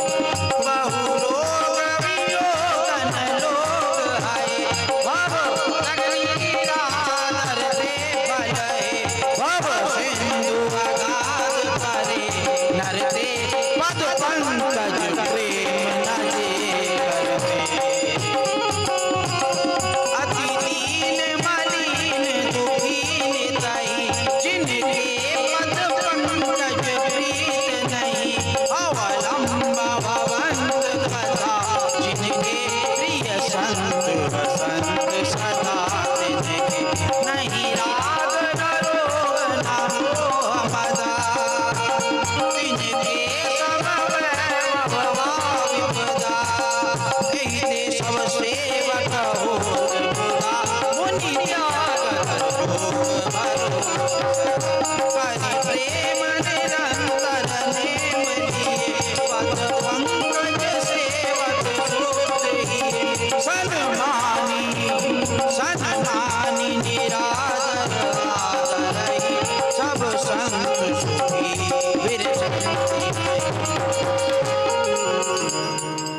बरनी उमापति राम गुण हर्षि गए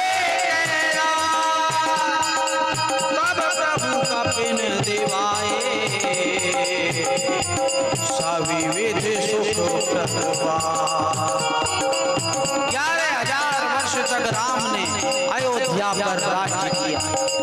उसके बाद सभी को लेकर सदा के लिए साकेत धाम को विराजमान हो।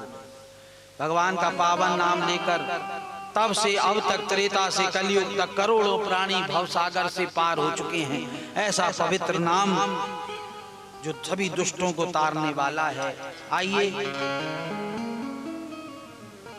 भगवान नारायण की परम पवित्र कथा सुनकर राजा परीक्षित ने सुखदेव जी से हाथ जोड़कर विनय करते हुए कहा, हे सुखदेव स्वामी, आपने सूर्यवंशी, चंद्रवंशी समस्त राजाओं तथा ऋषि महर्षियों के वंश को सुनाया, जिन्होंने भगवान के चरणार बिंदों में अपना मन लगाकर स्वर्ग की प्राप्ति की, परंतु महामुनि आपने यदुवंशियों की कथा नहीं सुनाई।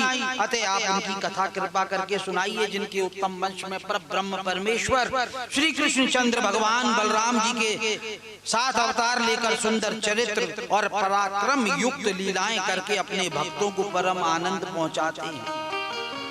सुखदेव जी को बड़ी प्रसन्नता हुई। कहने लगे, राजन, आपने श्री श्याम सुंदर की ये कथा पूछकर हमको अत्यंत सुख दिया है। अब हम तुमको श्री कृष्ण चंद्र का विमल चरित्र सुनाएंगे। देखिए,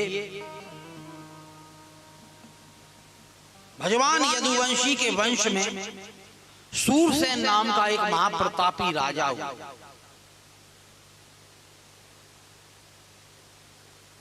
उसकी पारिशा नाम की पत्नी के गर्भ से 5 कन्याएं और वासुदेव आदि 10 पुत्रों ने जन्म लिया। तो बड़े पुत्र वासुदेव जी ने अपना विवाह रोहिणी के साथ किया। वासुदेव जी की वैसे तो 16 रानियां थी। जब उन्होंने देवकी के साथ 17वां विवाह किया, तब वो रथ पर बैठकर जब जाने लगी तो आकाशवाणी हुई। रथवान स्वयं उनका चचेरा भाई जो था कंस, उग्रसेन का पुत्र, वो अपनी बहन को ससुराल छोड़ने चला। तो जैसे ही जो ही मथुरा से रथ बाहर आया तो घोर आकाशवाणी हुई कि इस देवकी के गर्भ से जन्म लेने वाला 8वां बालक कंस तेरा काल है। ओरे अभिमानी महामत मूढ़ बुद्धि कंस। हाँ भाई, इनको पीछे ले जाओ। ए लड्डू,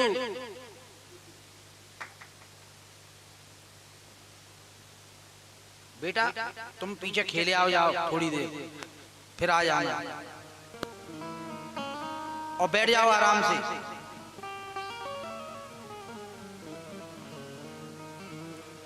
जो तू मेरी हर्षता को फलऊ विचारे हो, जाके आके अश्व सोई देव की बहन तेरी आको पुत्र तोते बड़ो बदलो निकारे हो। मुकुंद मुदित अमित भवितव्या है, ये करके प्रहार तेरे मद गुबारे को, या देवकी को जायो तेरो बने गो निश्चय ही काल। 8वां या को पुत्र वो जरूर तो मारे। हे राजा कंस, इस तेरी बहन देवकी का 8वां पुत्र तुझे जरूर मार डालेगा। कंस बहुत दुष्ट था। उसने कहा, मैं इस मेरे काल को जन्म देने वाली देवकी को जीवित नहीं छोड़ूंगा, ना रहेगा बांस ना बजेगी बांसुरी। लेकिन वासुदेव जी के अनुनय विनय करने पर कंस ने इस शर्त पर कि राजन, हमारे यहाँ जो भी पुत्र होगा मैं आपके पास ले आऊंगा, आप हमें छोड़ दो। देवकी से आपको कोई खतरा नहीं। शास्त्रों में बहन को मारना तो बहुत बड़ा पाप है, और आप जैसा शूरवीर, बलवान, धर्मवान, नीतिवान, आपको ये करना उचित है। कंस ने कहा, चलो ठीक है वासुदेव, मैं तुम्हारे वचनों पर भरोसा करके छोड़ रहा हूं। तो जब पहला पुत्र हुआ ना, तो वासुदेव जी लेकर पहुंचे कंस के पास मथुरा में। कंस ने जब देखा उस बालक को, छोटा सा बालक, उसको दया आ गई। उसने कहा, ले जाओ, 8वां बालक हो तो मेरे पास लाना। लेकिन ये कंस की उदारता, ये दयालुपन देवताओं को अच्छा नहीं लगा। उन्होंने फौरन नारद जी को भेजा, जाओ नारद जी, ये क्या हुआ? ये इसके अंदर दया के अंकुर फूट रहे हैं, ये तो अच्छा नहीं है, लीला बिगड़ जाएगी। नारद जी आकर कंस के पास आए। कंस ने प्रणाम किया, देव ऋषि यथोचित आदर सत्कार किया, बिठलाया। तो नारद जी ने बातों ही बातों में पूछा, हे भोजराज, मैंने सुना है तुमने वासुदेव के पुत्र को छोड़ दिया। कंस बोला, देव ऋषि पहला बालक है, मुझे तो जिससे अनिष्ट की आशंका है वो अष्टम पुत्र है। देव ऋषि कहने लगे, तुम बहुत भोले हो राजन। पृथ्वी पर गोलाकार 8 रेखाएं खींची और समझाने लगे, अब बताओ इनमें पहली कौन सी और 8वीं कौन सी। कंस ने देखा, कहने लगा, इनमें से तो किसी को भी पहला बना लो, किसी को भी 8वां की। हाँ, उसी प्रकार देवकी के गर्भ से जन्म लेने वाला कोई भी बालक तुम्हारा काल हो सकता है, 8वां हो सकता है। कोई बालक जब जन्म लेता है उस पे नंबर थोड़ी लिखा रहता है, तुम्हें कैसे पता लगेगा? मूड बुद्धि तो थी ही कंस की। नारद जी के जाने के बाद दोबारा वासुदेव जी से उस बालक को मंगवाया और उसके पांव पकड़कर दीवार पर मारा, पछाड़कर मार दिया, प्राणांत कर दिया। दोनों देवकी और वासुदेव को अंधेरी कोठरी में काल गृह में जाकर बंद कर दिया। भगवान ने सुना, हृदय में सोचा, देवता ऋषि मुनि तो सब जन्म ले चुके हैं ब्रज में, ग्वाल वालों के घर में, गोपों के घर में, अब मुझे भी अवतार लेकर धरती पर आ जाना चाहिए। ऐसा विचार करके प्रभु ने शेषावतार बलराम जी को देवकी के उदर में भेजा और फिर अपनी भक्ति द्वारा देवी योग माया को उत्पन्न किया और हाथ जोड़कर उनके सन्मुख उपस्थित होते हुए तब भगवान ने कहा कि तू ऐसा कर, मथुरापुरी में जा और देवकी के गर्भ से मेरे अंशावतार बलराम जी को निकालकर रोहिणी के उदर में स्थित कर और तू गोकुल में यशोदा के उदर में स्थिर हो जाना। ना हम अवतार लेने के लिए धरा पर आ रहे, ऐसा ही किया गया। इधर योग माया ने देवकी के गर्भ से बालक निकालकर रोहिणी के उदर में स्थित किया और स्वयं यशोदा के गर्भ में चली गई। और भगवान स्वयं सुखदेव जी बोले, राजन, जब शुभ मुहूर्त में चंद्रमा रोहिणी नक्षत्र में आया, सारे ग्रह योग अनुकूल फल प्रद हुए, सारी दिशाएं स्वच्छ हो गईं, वृक्षों में ऋतु और बिना ऋतु के फूल और फल लग गए, सभी नदी नाले जल से परिपूर्ण हो गए, वनों में मोर आदि पक्षी गुनगुनाने लगे, यज्ञों की हवन कुंड में अग्नि मंगल में हो गई। देवता हर्षित होकर मथुरापुरी पर पुष्पों की वर्षा कर रहे हैं। गंधर्व दुंदुभी भेरी बजाकर गीत गाने लगे और इस प्रकार भाद्र मास की कृष्ण पक्ष की अष्टमी बुधवार की अर्धरात्रि के समय आनंद कंद भगवान श्री कृष्ण ने कंस की कारागृह में अपना दिव्य दर्शन देकर वासुदेव और देवकी को धन्य कर दिया है।